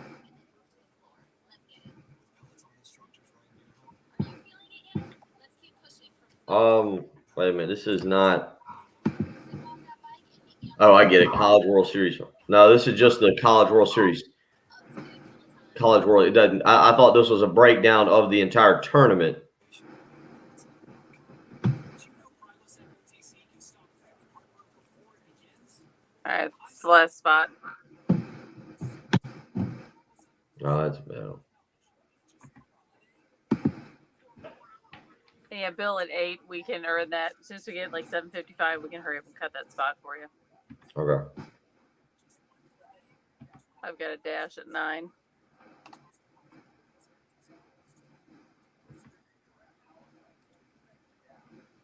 Not because I'm doing backflips and my mother-in-law left this morning, but anyway, continue. Oh, you're very happy. It wasn't bad. All right, guys are up. This is where you can't have it both ways as a fan, right? I guess you obviously can, and you can complain about whatever you want to. Tennessee takes 2 out of 3 against the Gamecocks over the weekend. The comeback falls just short on Saturday, 5-4, the final score. So, Bill, the scenario I think Gamecock Larry was referencing a couple of minutes ago. The Gamecocks did a leadoff double from Jeff Heinrich. Huge hit on Saturday's series finale. So I'm trying to get the day straight, set the scene for you. It was the noon game on Saturday after the Gamecocks got the big 3-run shot and from Brady Allen, the good pitching performance from Brett Carey won game number 2 to even the series up. Tennessee gets out to the lead and Carolina chips away and cuts it to 1 going into the 9th. Heinrich leads off with the double. And that brought up the number 9 spot in the lineup. Michael Robinson was playing shortstop for an injured George Khalil. A pinch hitter comes to the plate in Joe Satterfield for the Gamecocks, a lefty. So the thinking was, instead of bunting Heinrich over, Mark Kingston saying after the game that if he was on first base, he would have bunted him over, get him in runners in scoring position for Brady Allen, who is just going nuts in the series at the plate, and Andrew Eister, the most clutch hitter the Gamecocks have in their lineup, with a couple of walk-off winners against Clemson earlier in the year and a home run against Florida and the whole thing. But with nobody out and a runner on second, you got a left-handed hitter up there. You let him swing, man. You only got 3 outs left. You feel like maybe the worst you get from that lefty is a ground ball to the right side of the infield. You still get the runner over to third. You're not wasting an out. Unfortunately, Satterfield strikes out. Allen and Eister can't come through. The Gamecocks lose the game. So this is a case where if you bunt there, you give up the out, it doesn't work out, then we've seen that all the time, right? The complainers come out and say, oh, that was the wrong move and the whole thing. To me, this was the right move, and it wasn't even that big of a decision to make for the Gamecocks in that final inning against Tennessee. You don't give away one of your last 3 outs, and you give your guys chances to tie up the game by swinging the bat. It didn't work out, unfortunately, for the Gamecocks, and they lose a tough series, and now will be interesting to see what happens. Bill, you talked about you could argue it either way as it was happening on Saturday. What did you make of the decision that Mark Kingston made and then how it played out? Well, I mean, it didn't play out well. We know that. I didn't mind the decision. I don't know. I feel like that's a baseball purist thing about bunting people over. But I've seen South Carolina fans get like really upset about bunting at certain times, not bunting at certain times. You know, I go back. What was it? Friday night's game. It feels like days ago, but walk me through the scenario again. Brady Allen hits the 2-run homer. Guys are on first and second. Tennessee brings in the new pitcher there, and Brady Allen goes yard deep into left field. And maybe there was people probably yelling and screaming at their television now that Brady Allen should have bunted, right? One Brady Allen to bunt, but You say that, I don't know, man. People are funny like that way. I mean, we looked at the text. You can look at the text line. People are crazy, legitimately crazy, or need a hug. One of the two. Like, there's just people out there that are just not mentally all there this morning, and that's okay. We accept you and we appreciate you for listening and texting every day, even though you're not a fan of the show. We that makes us feel better that you always come back to us. But the bottom line on that is, like, I don't know, Tim, if it works and they score and they go on to win, we're not having the conversation. It didn't work. And so it raises more questions as to, well, we should have done this or we should have done that. And I think in the fine line of sports there, when you're playing an elite team like that, and that's what Tennessee is, those decisions get magnified even more. Twig, I disagree, Tim. You have to do everything you can to get that run in. You have a regional on the line. I think hosting the regional is what he's talking about, and that's what I'm saying. I think you did do everything you can to get that run in. It just didn't work out. You didn't give away an out. You only had 3 left. You had the runner in score position already. You just got to get the hit. That's everything you can to get that run in, and it's a much higher gamble, I think, to give one of your last outs away and ask your guy to bunt there coming off the bench, by the way, and we've seen that not work out well as well. And then you give, let's say you ask your pinch hitter there, Satterfield, to bunt, or you put in Michael Robinson there and then you have him bunt, and that doesn't work out. And then you're saying, oh, that decision to bunt there totally sucked all the momentum away and you gave out one of your last 3 outs.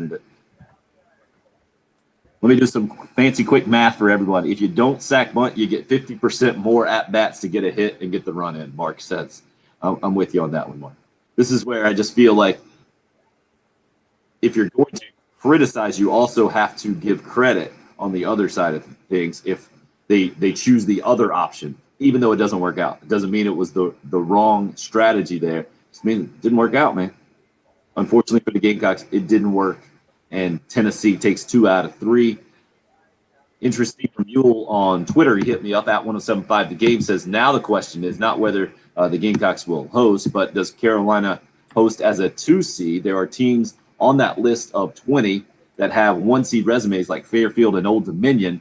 Several teams at the bottom end of the host sites lost more games or also lost games to worse teams the last 2 weeks than the Gamecocks did. And again, Carolina hosting, Columbia, South Carolina being a host site, and the Gamecocks being a 2 seed is a possibility with another team like Old Dominion or Fairfield getting that 1 spot. It's also something the NCAA can do.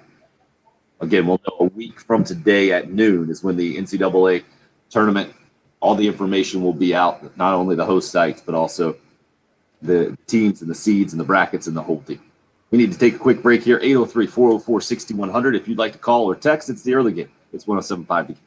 The home of the Gamecocks and new head football coach, Shane Beamer. I'm a process-driven person, and we're going to get started day 1.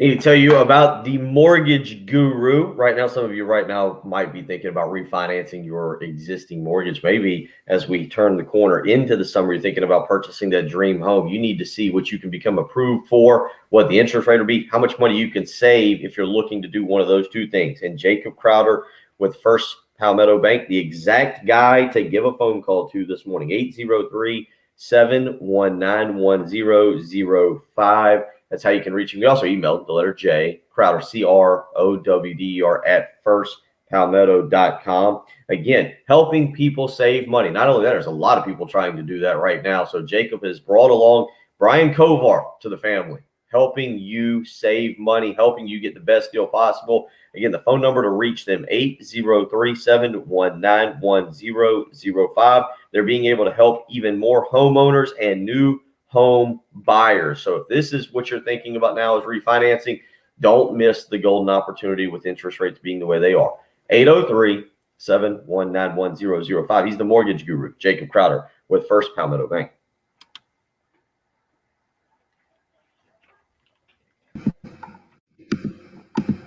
Reflection.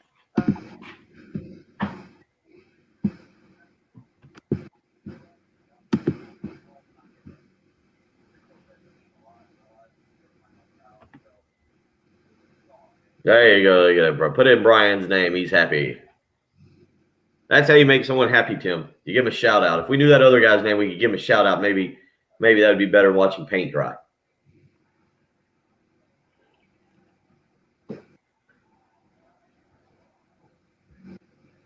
I think even at my grumpiest, I don't wake up and send angry text messages to anybody. That's a wise way to live. Like, I either don't talk to anybody, I go back to bed, or I just sit in a corner by myself pouting.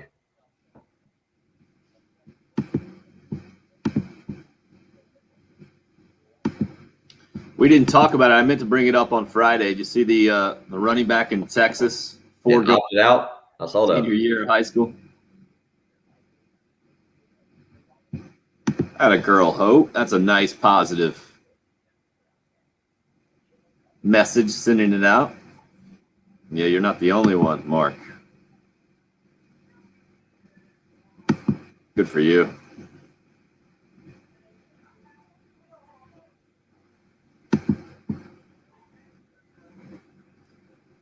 So how did the decision go down, Bill, to make the trip yesterday? I just wanted to see if Steven was able to have any extras, and he did, and then it was a pretty easy decision. No, like when did you decide to pursue that? Was it after Phil was leading going in? Did that push you over? 6:30 or 7 o'clock Saturday night. So would you have done it if Mickelson wasn't in the lead? Did you do it mainly based on that or not? Yeah, I would have. I just don't know if I would have stayed. I wouldn't have. I had nothing to do yesterday. Like, I had nothing to do, and to go down and check it out. It's kind of, obviously it's not a once in a lifetime thing because this is the second time I've gone down there for a PGA, but we would not have stayed through the finish. So I would have been back much earlier than that. But to go down and hang out, see the course and do some things, that was kind of what I wanted to do. That was kind of neat. Like I said, I didn't have much to do yesterday, so there was an opening and a great chance to go. Pretty awesome. And what's the drive time once you get off the island? It was 2 hours. It was 2 hours. We hit a McDonald's. Man, that was actually hilarious, trying any fast food restaurant that was open. Right. All the way up through Ashley Phosphate was slammed. People were like, I mean, I guess they just didn't eat on the course or whatever. So everybody literally was just stopping wherever they could. I mean, the lines at McDonald's, Cookout, Wendy's were absolutely ridiculous. We're about to head back in.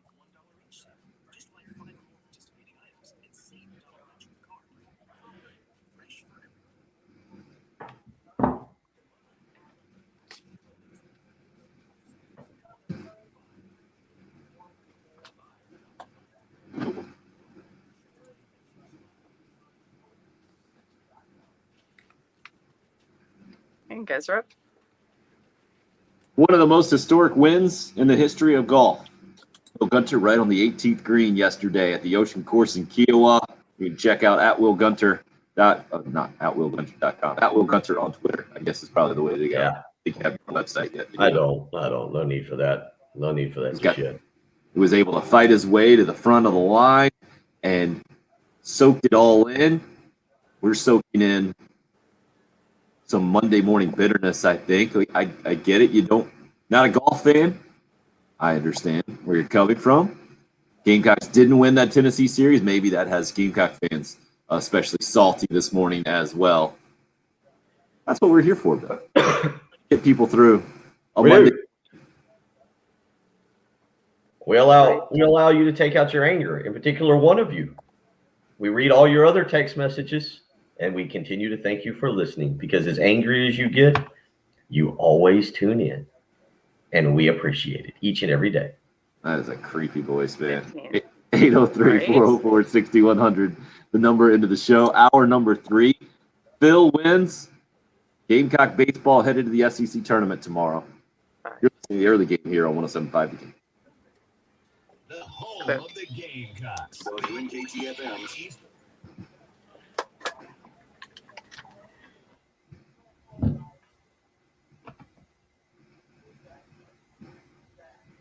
Oh, brutal, Mark. Brady Allen hits the home run on Friday night, and you were standing in line getting a beer.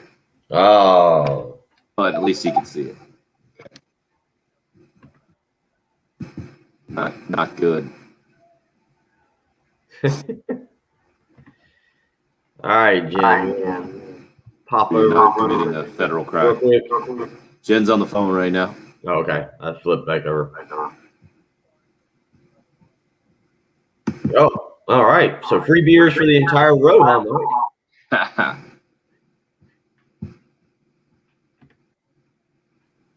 All right, Bill, do you want to cut this spot? Yeah, all right. I'll stream here. Oh. So, Chad, I hear you. Let's see what you got here.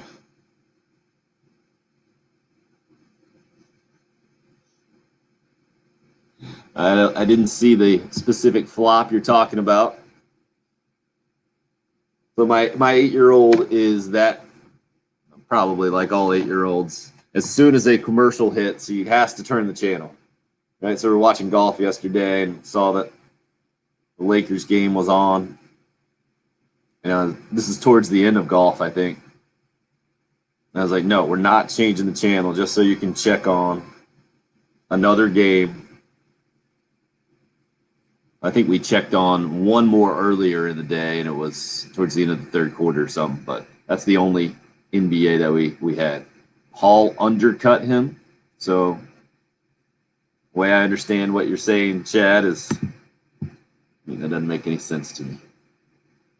How do you flop if someone undercuts you? This is when the texting is not the most efficient form of communication. So Chris Paul moved in and tried to take a charge, and LeBron goes down, and then it's hurt, maybe. I'll try to check out the video there.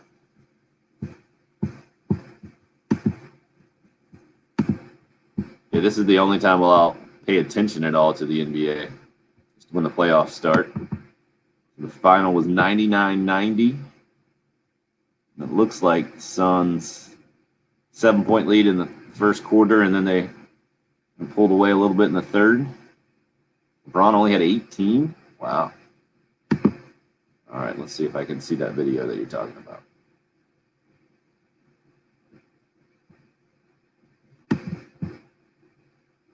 Dylan Brooks had a big game. Nope, wrong game.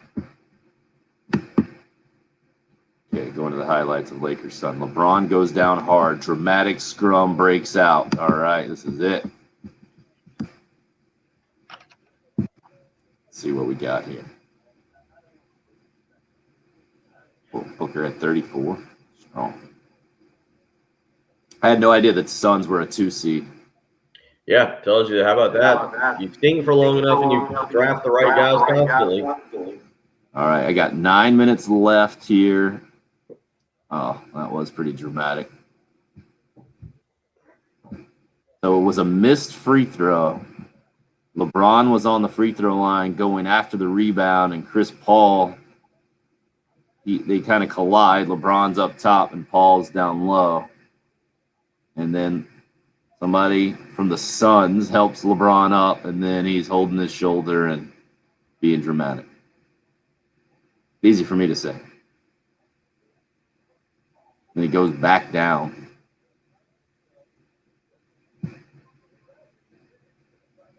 Okay, replay. LeBron at the line, misses the free throw. The rebound. Paul comes in, boxes him out. LeBron looks like he might have been shot. And then that was a classic NBA altercation too on the away from the play.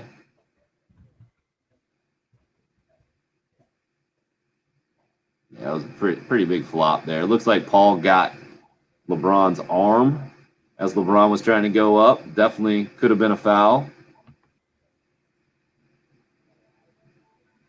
But if he's a 275-pound dude, I find it hard to believe that would have had such an impact. Impressive, Hope, multitasking. What do you think, Bill? You got all that? NASCAR controversy, going to break it down? Oh, I bet it was phenomenal. There was a rain stoppage. Rain stoppage. Yeah. Easy on the analysis. Yeah. Lots of fussing about all that. As to Yeah, what was the problem? Well, the fact was they probably should have started it a lot sooner, or stopped it a lot sooner. Just because, I mean, they were hydroplaning on there. The rain was coming down harder, and even though they had, tires that were, rain tires, if you watch them, the expression a rooster tail, where they've just got this huge spray of water coming out the back of the car.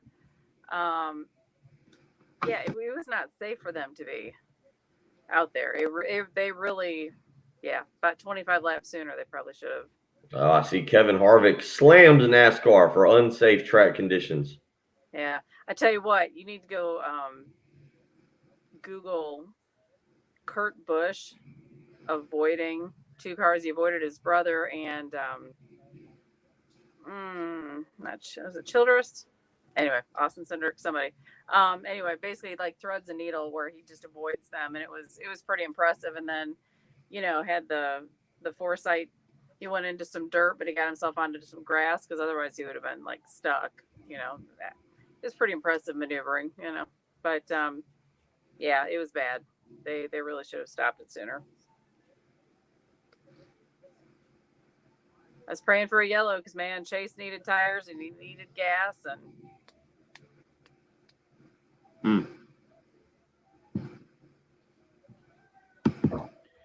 So what do you Bill's done. No, I'm just standing up. And we're getting into the open. Do what? We're getting back into the open. Okay.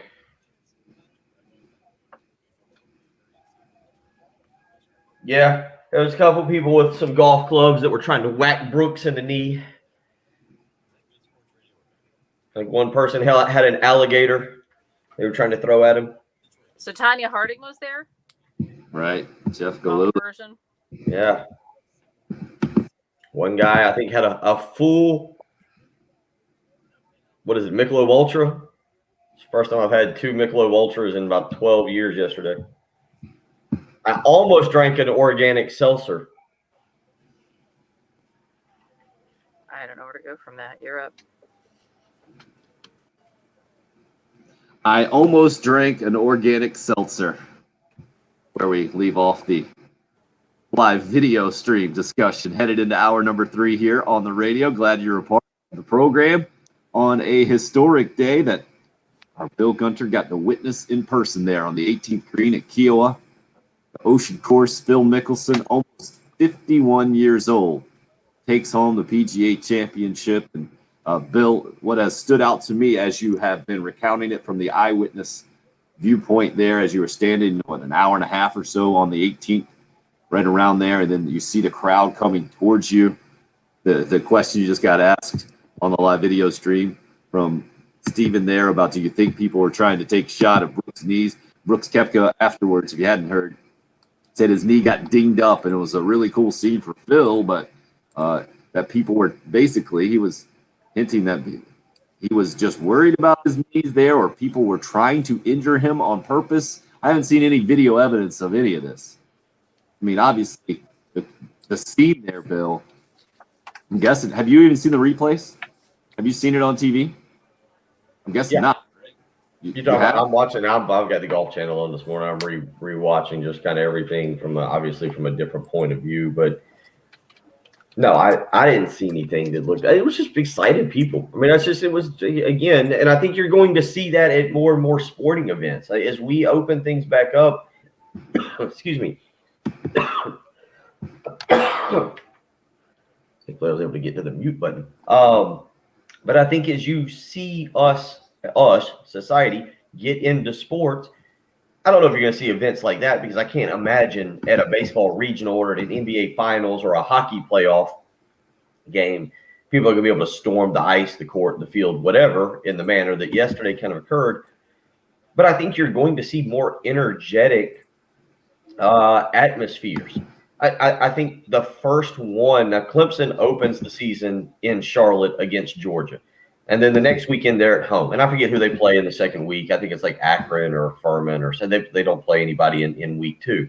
But I doesn't think that that's going to change Clemson fans from being excited to be back in Memorial Stadium in full capacity to celebrate that team.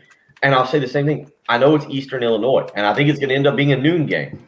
And it's going to be 3,000 degrees with 100% humidity. But I think you're going to see an incredible atmosphere at Williams-Brice Stadium for the opening football game, even though it's Eastern Illinois. I think people now, and it's kind of one of the things that, Tim, you and I touched on last week with the live, maybe we were on the live stream, maybe we were talking about it on air, about going to a Braves game.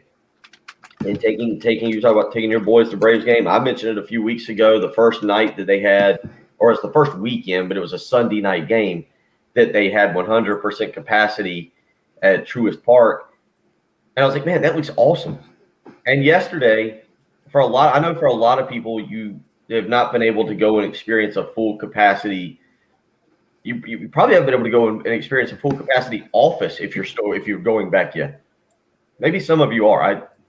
To each his own. But going to a sporting event and being able to celebrate your team, your player, whatever it may be, is something that I think a lot of us took for granted. And I think I felt like I saw that yesterday. People that were able to go out, that were able to really return to a normal way of life. I mean, leaving, and this is just a rant down a different path of sports. Leaving, and if you're looking, I'm watching the Golf Channel coverage of it this morning. It's showing everybody leaving the grounds. There were a few people here and there that had a mask on, but by and large, Tim, Jen, trying to get out of there yesterday, like to get to the bus, to get back to the car, to get back to 526. It was shoulder to shoulder to shoulder, and nobody. It was like everything pre-virus. There was nobody worried about it. There was nobody worried about it. And so I think what you saw, that environment yesterday and what happened there coming down 18, to me is a small byproduct. It's a bunch of different things included. It's the guy who's winning the tournament. It was a fun tournament to be at. And then I think it's also a lot of people having an energy release or a pent-up frustration release on what's occurred over the last 14 or 15 months and being able to go out and enjoy a sporting event. I mean, that's what makes sports great. When you go and you watch your player or your team and you're all in the environment together and you see something special happen. If you're a Clemson fan, you know exactly what I'm talking about with going to a national championship game and being able to experience that together with people you don't even know. Now, people that you'll never see again in your life. If you're a South Carolina fan, I think, you go back. I remember when South Carolina beat number 1 Alabama and what that was like. And I mentioned it yesterday a couple times to my dad, being down in Gainesville when South Carolina won the East. Something I didn't know if I'd ever see in my lifetime, and they go and they do it. Being able for us to experience those events again. Yesterday, I feel like some of what you saw was an absolute release of 14 or 15 months of, no, you can't go to sporting events. No, you got to be 6 feet apart. Wear a mask. It was for, I think, a lot of people a nice release back out into what we know society to really be. And if you're not a golf fan, I get it.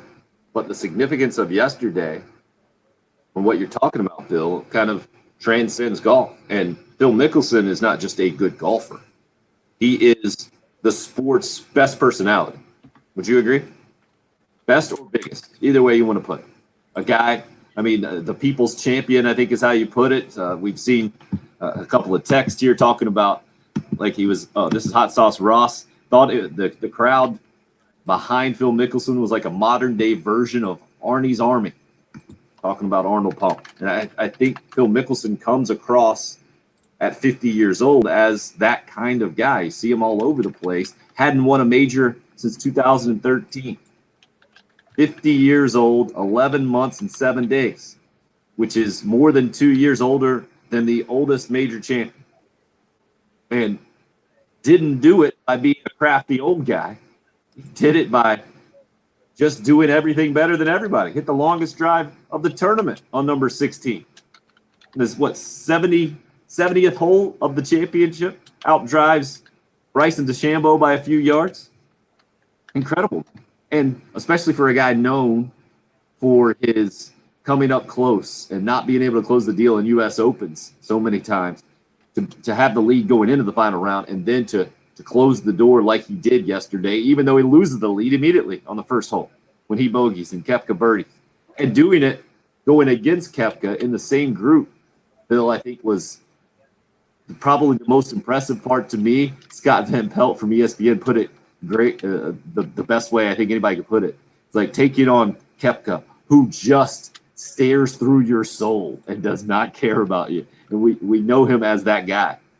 And yesterday it seemed like the other way around. Like Phil Mickelson was almost like the golf robot and didn't let his emotions get to him and just kept hitting good shot after good shot, being able to get out of any kind of bad situation. It was massively impressive and significant, I think.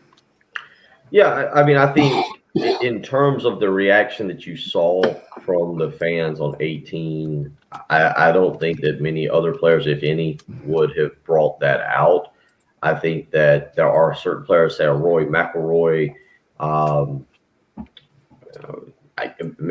maybe a Ricky Fowler is a guy that people would have been thrilled, like as a whole, to see win. Maybe even a Jordan Spieth. But, Bryson DeChambeau is becoming a pretty polarizing figure out there. Louis Oosthuizen, while is an incredible golfer, would not have brought out any emotion in anybody. So I say that just because the people's champ, or I don't know if Phil's always been, for the longest time going against Tiger and things. I don't know where Phil was in terms of like athletes across the board, regardless of sport, that are well liked. But I do think as players age, they develop a different kind of persona, a different type of aura. I mean, look, some of it for Phil is he started doing those funny Twitter videos, the Fireside with Phil, where he's interviewing people and he's cutting up. There's some dancing videos of him out there. Like, in a lot of ways, it's kind of like a Randy Moss or an Alex Rodriguez. And maybe Rodriguez is still a bad example, but guys that I'm not sure they were well liked during their career. Randy Moss was not a guy that I think a lot of people went out of their way, unless he was on your team, to really like. But the video of Randy Moss finding out about his Hall of Fame acceptance, the way he's conducted himself and the way he's been able to, I think, really showcase his knowledge on pregame shows, I think he's changed a lot of perceptions about Randy Moss. I think Alex Rodriguez, to an extent, is still doing that. Alex Rodriguez was never a guy that was particularly well liked in baseball. And I don't know if Phil Mickelson was a guy that had 100%, likability 15, 20 years ago.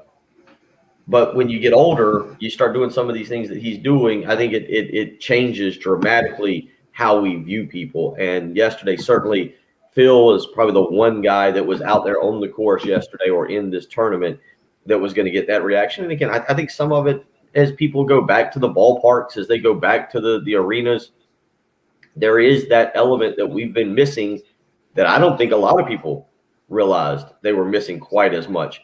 When you get around 10, 15, 20,000, 30,000, whatever other fans, and you get to experience a live sporting event, and especially one that it has some significance to it.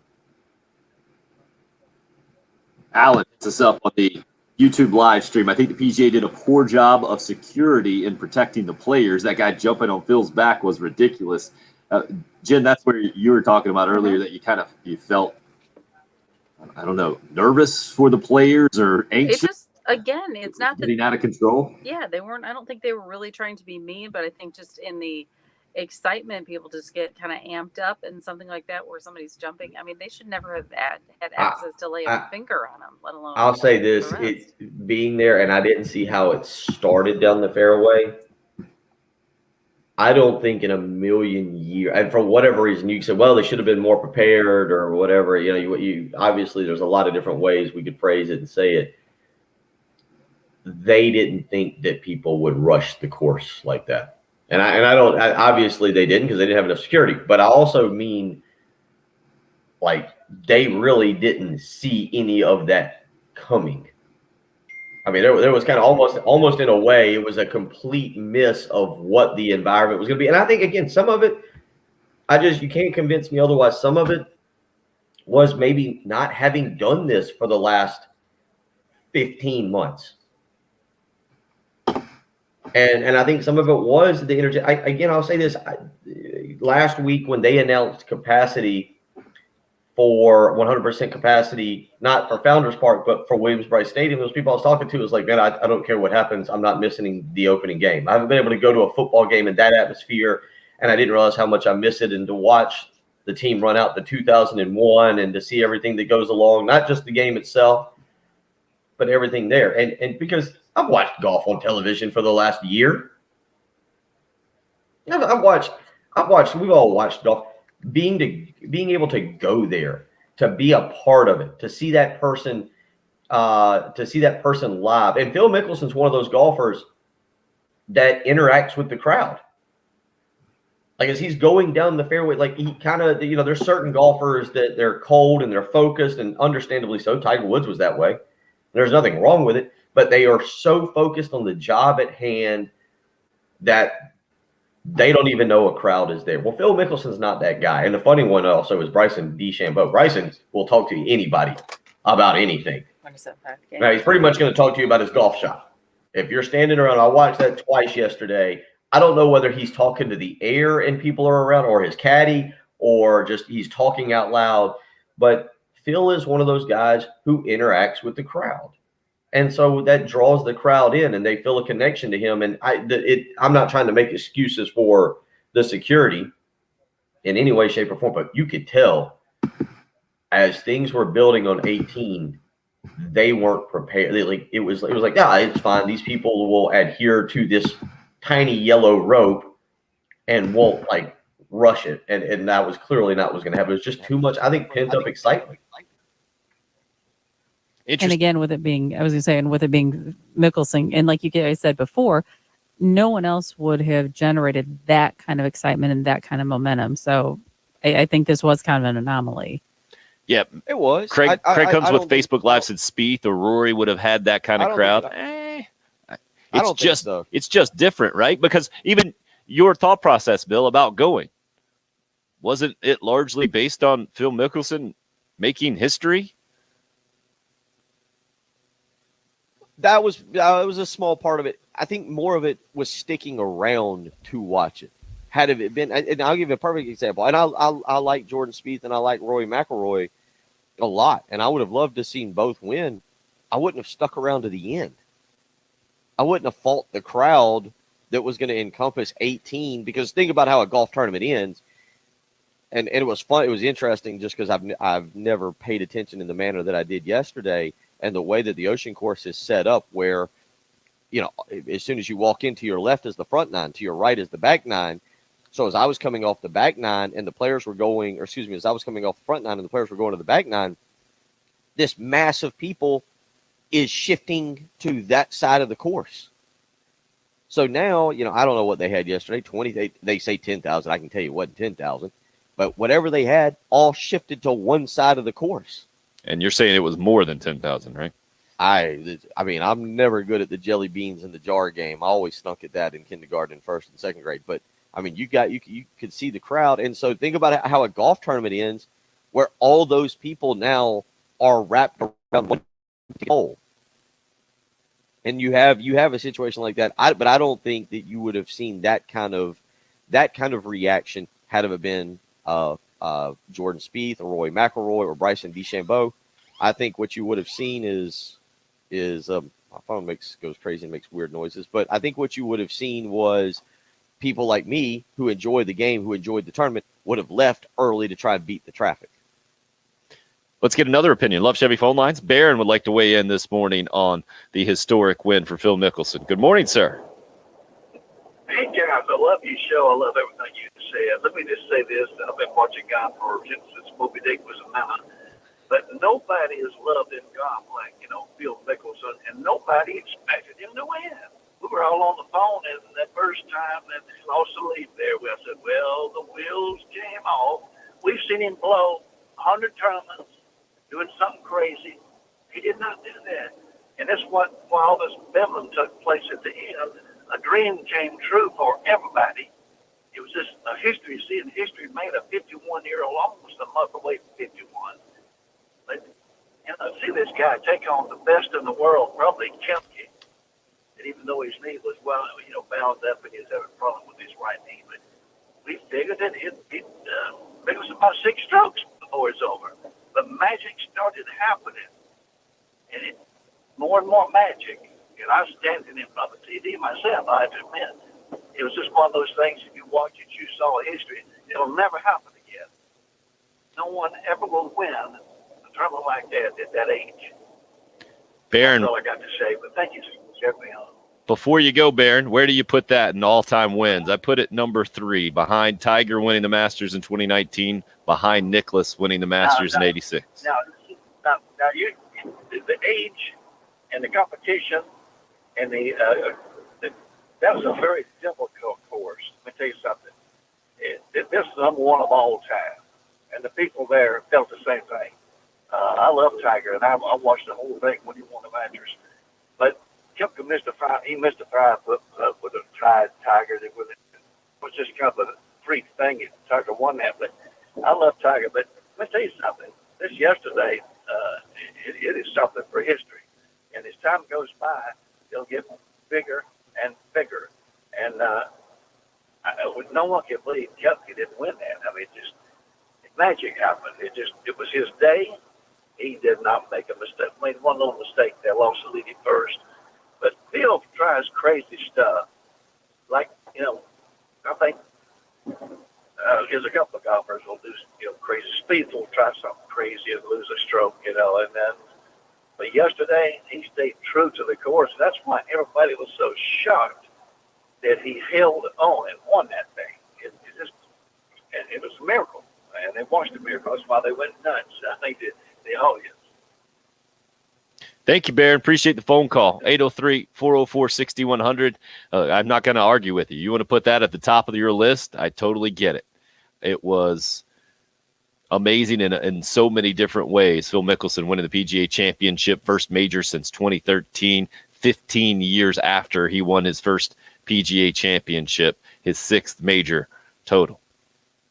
803-404-6100. Again, if you'd like to call or text, we need to take a quick break. We've got that to talk about. We've got Gamecock baseball trying to put it into perspective after dropping 2 out of 3 to Tennessee, finishing the SEC regular season 16-14 in conference play, and headed to the SEC tournament tomorrow as the 7 seed, taking on number 10 Alabama about 2:00 or so tomorrow in a single elimination first round game. There, you're listening to the early game. It's 107.5 The Game. The home of the Gamecocks and head football coach Shane Beer. 107.5 The Game. Today is an absolute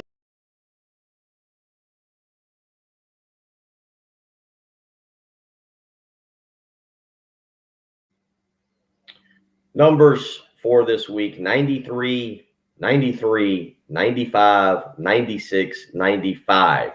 Again, those are not golf scores. That's the temperature here in the Midlands, which means your air conditioner better be up and running.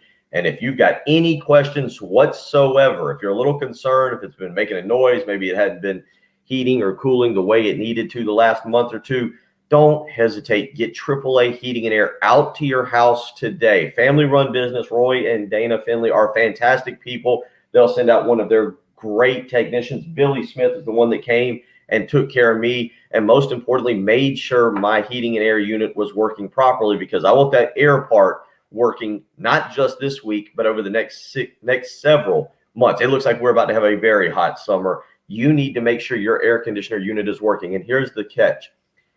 If it's not, if there's an issue, you think, man, that's going to be a lot of money, but AAA Heating and Air, this is why I tell you they treat you like family. They'll take care of you. What they'll do is give you a $1,500 rebate on your old unit. They'll take it away for you, give you a $1,500 rebate. Then work with you on a brand new unit, no money down, 0% financing. That's what you need. You need somebody who wants to take care of you. There's so many things going on right now. You got a lot of people looking out for themselves. That's not the case with AAA Heating and Air. They want to take care of their customer. Give them a phone call today and find out what I'm talking about. 803-677-1500. Again, that's 803-677-1500. You heard me read those temperature numbers. It's not going to get cooler anytime soon. You need your air conditioner working. Get AAA Heating and Air out today to inspect your unit. 803-677-1500. Give them a call. Tell them Bill Gunner sent you.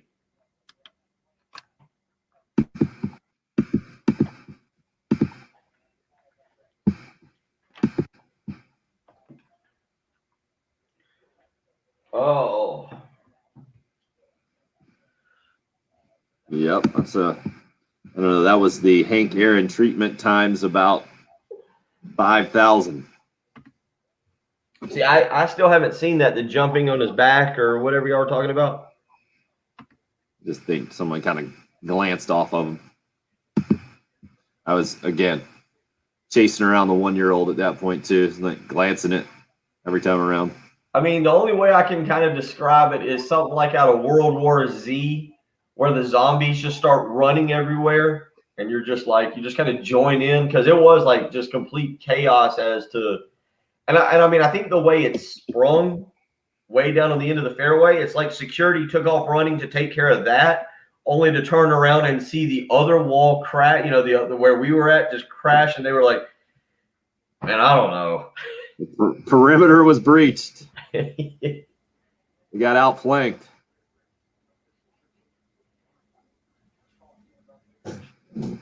But again, and this is the other part of it that why I never felt like everybody got up to the green, and it was almost like there was an invisible fence right there. Like once we got to the green, it was like, oh, we can't go on the green. You definitely can't go there.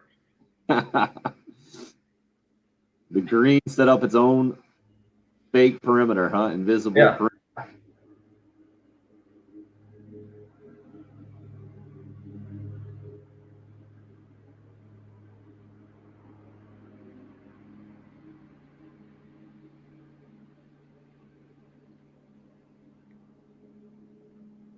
Yeah, I was kind of. Yeah, I'm sure there are lots of meetings this morning or planned this week from the PGA's perspective. Well, and I'll also say this: the people who were there keeping us back were really cool, like really cool, because everybody's got their phone. You're all trying to capture the moment. And one person behind me is like, "Hey, man," like talking to the 2 or 3 like security people in front of me. They're like, "Hey, man, we're just trying to watch. Can you squat down? Can you just squat down so we can?" And they wasn't talking to me; they were talking to the security. And like all 3 of the guys were like, "Yeah, that's not." And the police officer kind of turned sideways and stepped in. Like they were super nice about the way they were, like, you know, wasn't like yelling at anybody. You're like, "No, back up. We have to do our job." They were like, "Yeah." So they squat down. So when Phil went to hit his final putt, I saw 2 of the guys whispering, and one of them turned and looked at everybody. He's like, "Hey, I apologize. We have to stand up right now to do our job." And everyone's like, "Oh, that's cool." And so everybody kind of moved, but like it wasn't like they were, you know, like yelling at anybody. They were, the way they handled it was, I thought, you know, and like I said, I got that one picture of me. I turned around and handed my phone because I couldn't get a good selfie. So I handed it to the girl behind me. And I like turned around. And as I did, I just like, you know, just turn. And as you turn, you know, you just kind of go back a tad. That officer's hand went into my back. And it was like, hey, buddy, you know, and I just, what I did, and I think he figured it out, is I like leaned into him a little bit, and she took 2 quick pictures and handed it, and I turned and thanked him. I was like, thank you, man. I apologize. He's like, oh, you're okay. Don't worry about it. I didn't see where I was at anybody being jerks with the security or the player. Everybody was just kind of an understanding of like, all right, this is as close as we can get, and we're happy with it. We won't harass you anymore.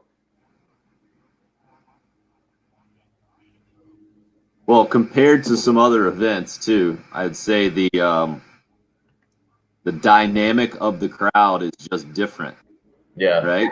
Well, first of all, you're on Kiowa Island, right?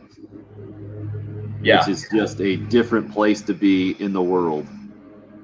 And so to hear that was the reaction is good to hear, but it's not too surprising to me as opposed to some other security situations I've seen in other venues, you know, where you don't get that reaction. Yeah. No, it was. Were you surprised by the youth? Like the amount of younger patrons? Yeah, but I think that's more of me now being a year away from 40 and not being like I hate to say it like that, because like at one point I was walking and some of them, you know, it was what it was. We're trying to leave. And like there's some young kids, probably mid-20s. And dude, it was packed. And they just decided that they were going to like weave through everybody instead of just following the line. Oh, yeah. And I remember thinking, I was like, how well am I going to handle this in like 5 more years when I'm almost 45? Grumpy. Hey, guys, Rip. Love that our buddy Gamecock Larry hit us up on the Hot Take Hotline over the weekend. You see, the message got out. We put it out on Twitter on Saturday morning. I have not confirmed that Mark Kingston played it for the team as the rallying cry to beat Tennessee, but Gamecock Larry on Saturday morning had to give us a call on the Twin Peaks Hot Take Hotline there and let everybody know that he thought the Gamecocks were going to win the series. Had no doubt and was really impressed with the best pitcher in the SEC and Brett Carey on Friday night. Unfortunately, didn't work out for Carolina, but that doesn't mean you can't still use that Hot Take Hotline. 803-978-6654 is the number, sponsored by Twin Peaks for the men who never settle. Go see him down in the Vista at 600 Gervais Street. So now the question is, what happens for Gamecock baseball moving forward? Bill, you even posed the question, do they even want to make a run through the SEC tournament in the big picture? Would that be the most beneficial thing to do with the NCAA tournament looming? And that's always been the thing, right, for this time of the year for any college baseball team. How many resources do you want to expend, really, when you're talking about your conference tournament, and especially if it's at the expense of not setting yourself up in the best way for the NCAA tournament? I'm not sure I know what the best way the Gamecocks can set themselves up for the NCAA tournament at this point, Bill. It would be hard for me, from what we've seen lately, to not start Brett Carey in your first game. I agree but with that. When you have Brandon Jordan, who has been pretty good, and I think good enough to probably win a first game in the NCAA tournament regional, ideally you got Brett Carey going in that second winner's bracket game to put you in position to seal it with one more win. So I'm not sure exactly how that's going to get handled, or what the ideal way, if there is one, to set it up. Well, let me ask you. Well, I mean, and again, you're talking about somebody having to turn around and pitch on Tuesday when you have Brett Carey coming off of a very good performance on Friday. I'm going to assume he's out for several days. I'm going to assume you wouldn't throw him until Thursday or Friday of next week to begin with. And maybe this is a poll question for tomorrow. What tournament would you rather win? What tournament? Would you rather win the SEC tournament, or would you rather win your regional? Regional's still a tournament. I know you go on to a super regional and then the NCAA tournament, but let's just narrow it down to those two things to begin with. Your regional or being able to put something up on your wall that says you won the SEC tournament. I think more people would want to win the regional. And look, this is not a question for the players, right? Let's be perfectly clear. I don't need that person texting in or tweeting in or whatever saying, "Oh, you're a competitor. You want to win both." Yeah, I do get that. But I also, to what extent do you tax your ball club to win the SEC tournament? Tim, I just thought of this, and there were some really good LSU teams. And I'll see if I can look this up here during the break or in the next segment here, if we can get to the bottom of this. Has there ever been a team to win the SEC baseball tournament and then win the national championship? I would think possibly. Yeah, I think the Vanderbilt team did it a couple of years ago. And they might have been the first or one of the only. But there's a reason why you got to go look it up, right? Ultimately, no one remembers what happens in the SEC baseball tournament. Very few people. It is, in the big picture, relatively unimportant. I get it. This year would be whoever wins the SEC tournament this year. It's a tremendous accomplishment, right? You had to play some really good baseball, and I think in a year we're going to look back on and say, man, that 2021 year, most talent in the SEC ever, because of what happened with the condensed Major League Baseball draft and the COVID year and the whole thing, and being able to stick around an extra year. That's what college baseball is this year. But you can't win the battle and then lose the war.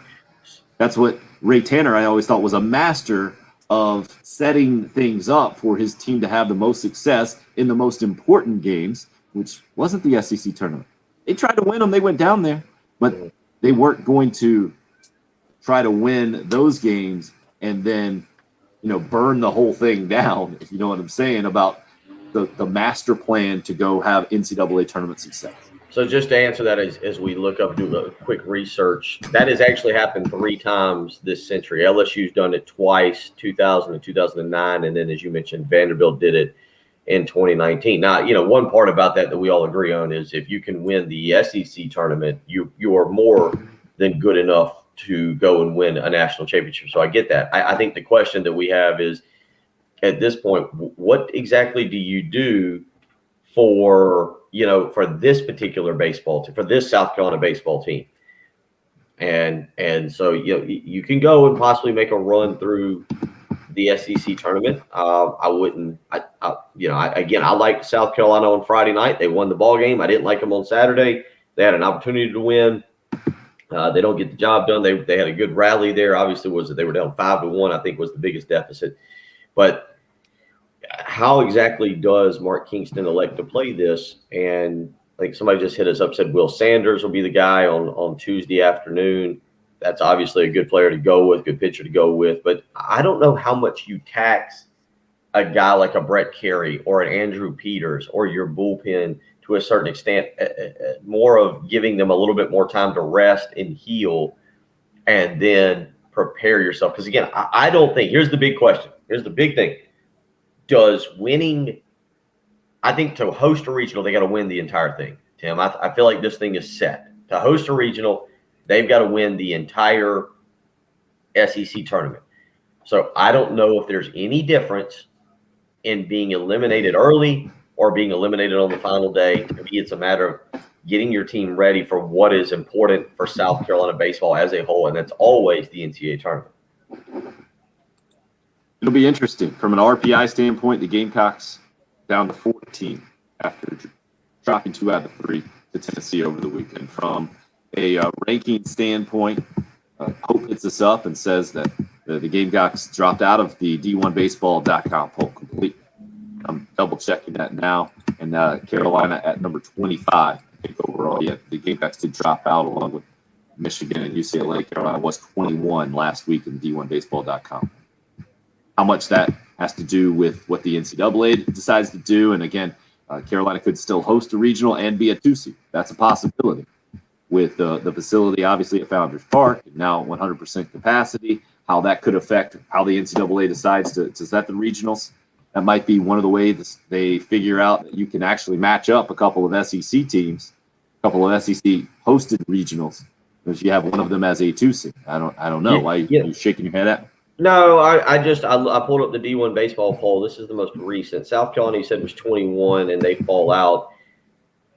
I mean, I don't know how you compare Arkansas and Tennessee, right? Like, Arkansas took 2 of 3 from Tennessee, but again, it was a close, very competitive, very close series. Arkansas sweeps Florida over the weekend. Florida falls 4 spots. Florida's 13 and 30 is 13th. They were number 9 last week. This is D1 baseball. South Carolina loses 2 of 3. They hold their own to an extent against Tennessee. Obviously, the Sunday game comes down to a guy on second, a chance to drive them in, title run, and South Carolina falls out of the range. It's just kind of an odd ranking. I don't know what exactly. I know that the committee doesn't go in and go, okay, you guys seen the latest D1 baseball poll? I know they're going to do their own stuff with strength of schedule and RPI, but it's just interesting when I saw that, because Florida got swept this weekend, and yet didn't fall that far. Didn't fall but 4 spots. South Carolina loses 2 of 3. And a matter of fact, Mississippi goes 2-2 last week, and Mississippi was at Georgia. So I'm guessing they lost a game, and Mississippi moves up a spot to 12. Just strange. That's why I don't know how much stock you put in baseball rankings. Well, that's why you go more to the RPI. And again, South Carolina number 14 in the latest RPI. Ole Miss a spot behind at 15. Florida at 20. And interestingly enough, I think LSU with a 13-17 conference record sitting at number 21 from an RPI standpoint. So again, a week from today at noon is when the NCAA brackets will come out after the conference tournaments. Yeah, how South Carolina decides to approach it. I think we're going to see CJ Weens get the start tomorrow for the Gamecocks, the midweek starter here in the last couple of weeks, just from a rotation standpoint. I don't think you throw anybody else out there. Hope had mentioned Will Sanders, who got a little banged up. Mark Kingston, after the game on Saturday, said he will be okay. But I'd be surprised if the freshman ends up getting back in the starting rotation, goes there. I think he's going to stay in the bullpen. A guy who obviously can start, was part of the weekend rotation. Maybe Julian Bosnick is a guy, another option, who pitched in that Friday night game and closed it out with just a couple innings. But I agree with your overall standpoint. I wonder, Bill, because tomorrow is single elimination. So if you win tomorrow, you're guaranteeing at least 2 more games, which I don't know how many more favors that does your team. Your guys are going to throw. Your starters are going to throw during this week to stay on kind of rotation. So from that standpoint, if you're going to go ahead and throw, you might as well throw in a game and go ahead and win some games. I can see that being the mindset. I can also see where Carolina will give it its best shot and throw pitchers tomorrow that typically you haven't seen in big-time situations in SEC play. And if they beat Alabama, great. And if they don't, nothing really lost. So I see it as a kind of icing on the cake. Whatever you get in Hoover is better for your resume and better for your team. But we've seen in years past, the Gamecocks don't have success at the SEC baseball tournament. It doesn't necessarily mean they're not going to have success in the NCAA tournament. So who put it? This is Hot Sauce Ross that hit us up. Yeah, the years we won the national championships, we did pretty bad in the SEC. Give me the NCAA tournament regional win. We need to have a bad streak to have a hot streak at the right time. And I guess what he's saying is if you lose at the SEC tournament, maybe that takes care of the bad streak, and then you can go on and get back on a hot streak. 803-404-6100 is the number into the program. If you'd like to get a final text or call in, now is the time to do it. Dramatic conclusion of the show coming up here. It's the early game on 107.5. This is South Carolina head women's basketball coach Dawn Staley, and you're listening to the home.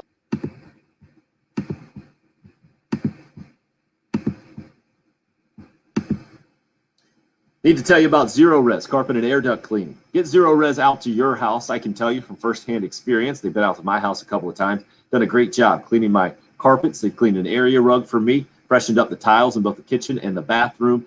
And the way that Zero Res does it, their patented powered water system, that's what makes all the difference for me, because I expect the professional results from carpet cleaning service. What I didn't expect was not to have anything to worry about when it comes to our family, because there are no harsh chemicals involved in the powered water process that Zero Res uses. That's especially important to me and my family.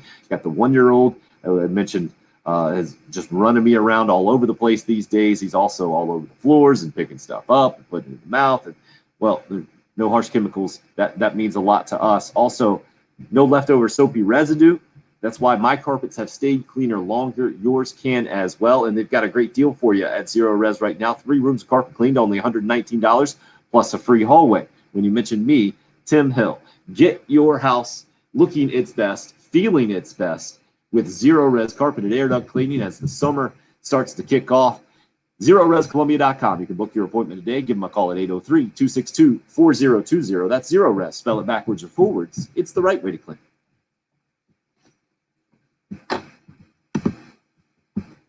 Shepherd's Glass, a true reflection of quality. Shepherd's Glass stuff.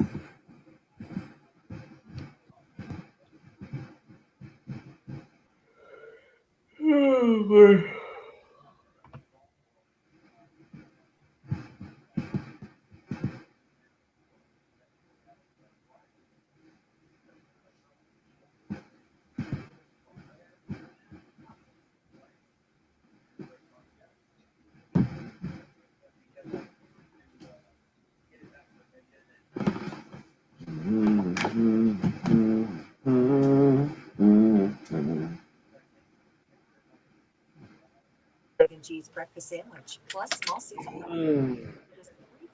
Choose wisely. Choose Wendy's. Price participation later.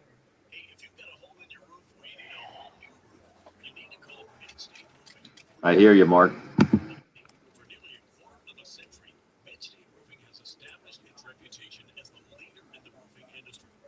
I don't understand the question there, Craig. He says, Bill, I assume the answer is no, but what about being able to drive to Kiowa and get a look at it? He's saying that, will they let you to the ocean course if you drive there, I'm guessing? No, there's a guardhouse. There's a guardhouse.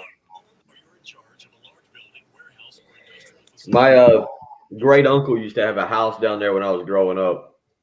But no, there's a guardhouse.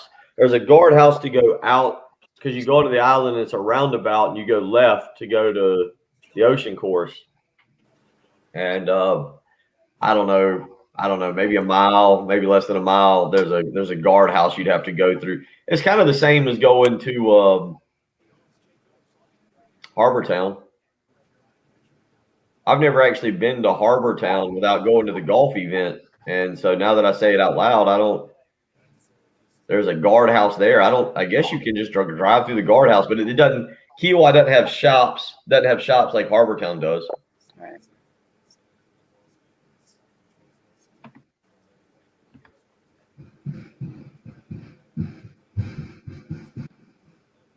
So yeah, it's definitely one of those things where you don't just want to drive down there and try to talk your way. Yeah. Wouldn't think so. I'm sure you could call the ocean course, try to get a tee time. That gets your name on the list and get you in there.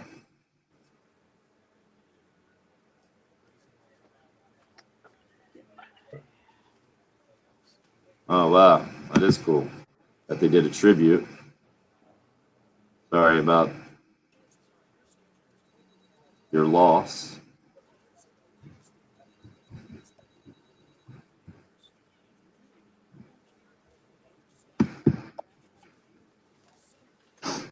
Okay, thanks, man.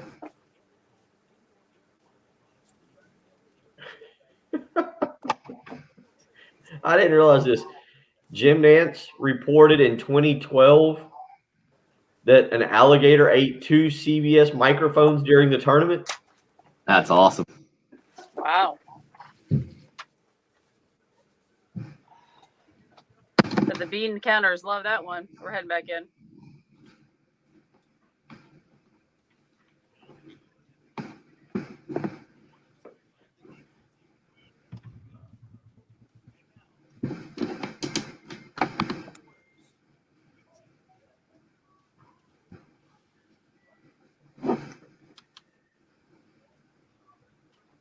Goes right. I got to see it on TV. I watched it with my kids. It was special for me just because I'm an older dude now at 43. Seeing the oldest man ever to win a PGA major at almost 51 years old. Phil Mickelson do it yesterday. So it was special just for me, and I think most of us watching, also because of the crowd and getting back to, I don't know, a similar type environment than what we saw. It's been 15 months or so, but I wasn't there, Bill. You were there. Where do you kind of put it in your personal experiences now, being able to see it firsthand? Yeah, it's top two. I mean, again, being down at the Swamp and watching South Carolina beat Florida was really cool. Just because of the moment, just because of growing up around South Carolina football and seeing everything and realizing that they accomplished something I'm not sure I ever thought I would see, which is win the East. That was really cool. Obviously, then that was taken away a little bit by what happened with the Auburn football game a few weeks later, the next week or a few weeks later. But just the environment, and I think some of it too, and I've kind of downplayed it a little bit because my life hasn't drastically changed a whole lot with the last 15 months, last 14 months, certainly not to the extent that a lot of other people's has. But with that being said, being back around a crowd like that was really cool and a lot of fun to do, a lot of fun to experience and enjoy. And so I would definitely have to put it into the top two. Again, what sticks out to me is your original description this morning. As you were on the green for a while, about an hour and a half before the final group comes. So you were in prime position to see like the wall of people coming your way. And the fact that you said it, the feel there was just that you were all experiencing something really, really special and never, I think maybe the feel that Jen and I had as we were watching that thing and seeing the golfers kind of get engulfed by the crowd behind them as they were coming up 18, a lot like Tiger in that Tour Championship a couple of years ago, and feeling like a little anxious just for their safety. And then hearing Brooks Koepka kind of complain afterwards about somebody taking shots at his knees or his knees got banged up or whatever. It's interesting to hear your eyewitness account of it as well, and because we can't feel it. All we can do is see it on TV, and how you felt it there. It seems like a really special feeling that you'll never forget, I'm sure, and to be part of it. I think you got maybe a picture a little bit in the crowd, or depends on the angles. You might be able to find a picture and take away with as being part of the gallery that got to experience it firsthand. Yeah, that's one of the things you do once, and then you're like, I'll probably never do that again. That was, I mean, again, I'll probably will never have the need to rush up there like that. And again, it was just something that happened. But I'm glad I was there. I think it was fantastic. I was just reading Gene Sapakoff's breakdown in the Post and Courier on how he thought the tournament went. I know that they've got the PGA scheduled out for a ridiculous amount of time now, over the next 10 years or so. But I would say that it won't be, 20 years before we see another PGA at Kiowa. And the other thing is, what does Congaree National take away from this? Congaree National just down 95. The Congaree National Club, I think it's down there in Ridgeland as you head toward Hilton Head, or at least head down 95 toward Hilton Head. We get another golf tournament here, I think, in about 3 weeks to celebrate in the state of South Carolina. So if you like golf, if you don't like golf, you have bad news for you. You're probably going to hear more golf talk. But if you like golf, it's really a fun time to be in this state and be able to see the events that are local in Charlotte, obviously Augusta, Hilton Head. You had this past weekend in Kiowa, and then, of course, what you'll get with the RBC. I think they're still calling it the Canadian Open, even though it'll be down in Ridgeland, South Carolina. And certainly not just a South Carolina kind of thing, with Phil Mickelson making golf history, being the oldest major winner, but also just the scene, the environment for us as sports fans, looking a lot closer to what it looked like pre-pandemic, and seeing smiles and faces and thumbs ups all over the place, and a guy that's easy to pull for, taking on a guy who's easy to pull against. Bill, you asked the question, I think Thursday morning or Friday morning, what do you hope happens on the weekend? We didn't even dream. I know you mentioned Mickelson. You wanted him to be part of it. And I mentioned, I'd probably, if I could only choose two golfers, maybe a guy can pull against easy. And that happened too with Brooks Koepka. It wasn't quite the dramatic shot for shot down the stretch golf drama that we've seen in other tournaments and other monumental wins, but just for what it represents. And not only Phil beating Father Time, like Jim Nance called it, but also everybody. I mean, it was almost like we sports fans wrapped our arms around Phil Mickelson and the moment in the event and got to celebrate something from that significant standpoint. Very appreciative of what we got to see in the PGA Championship. Good times. We'll get more of it. Plenty more to go. Now we got more baseball this week. Get a day off, and then you go to the SEC tournament. So it's not like anything stops. Just keeps on rolling.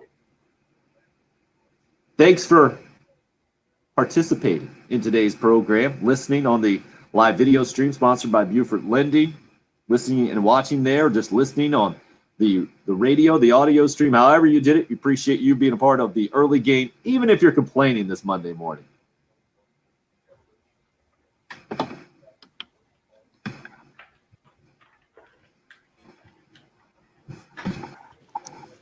Atta girl, Hope. Strong muscle there.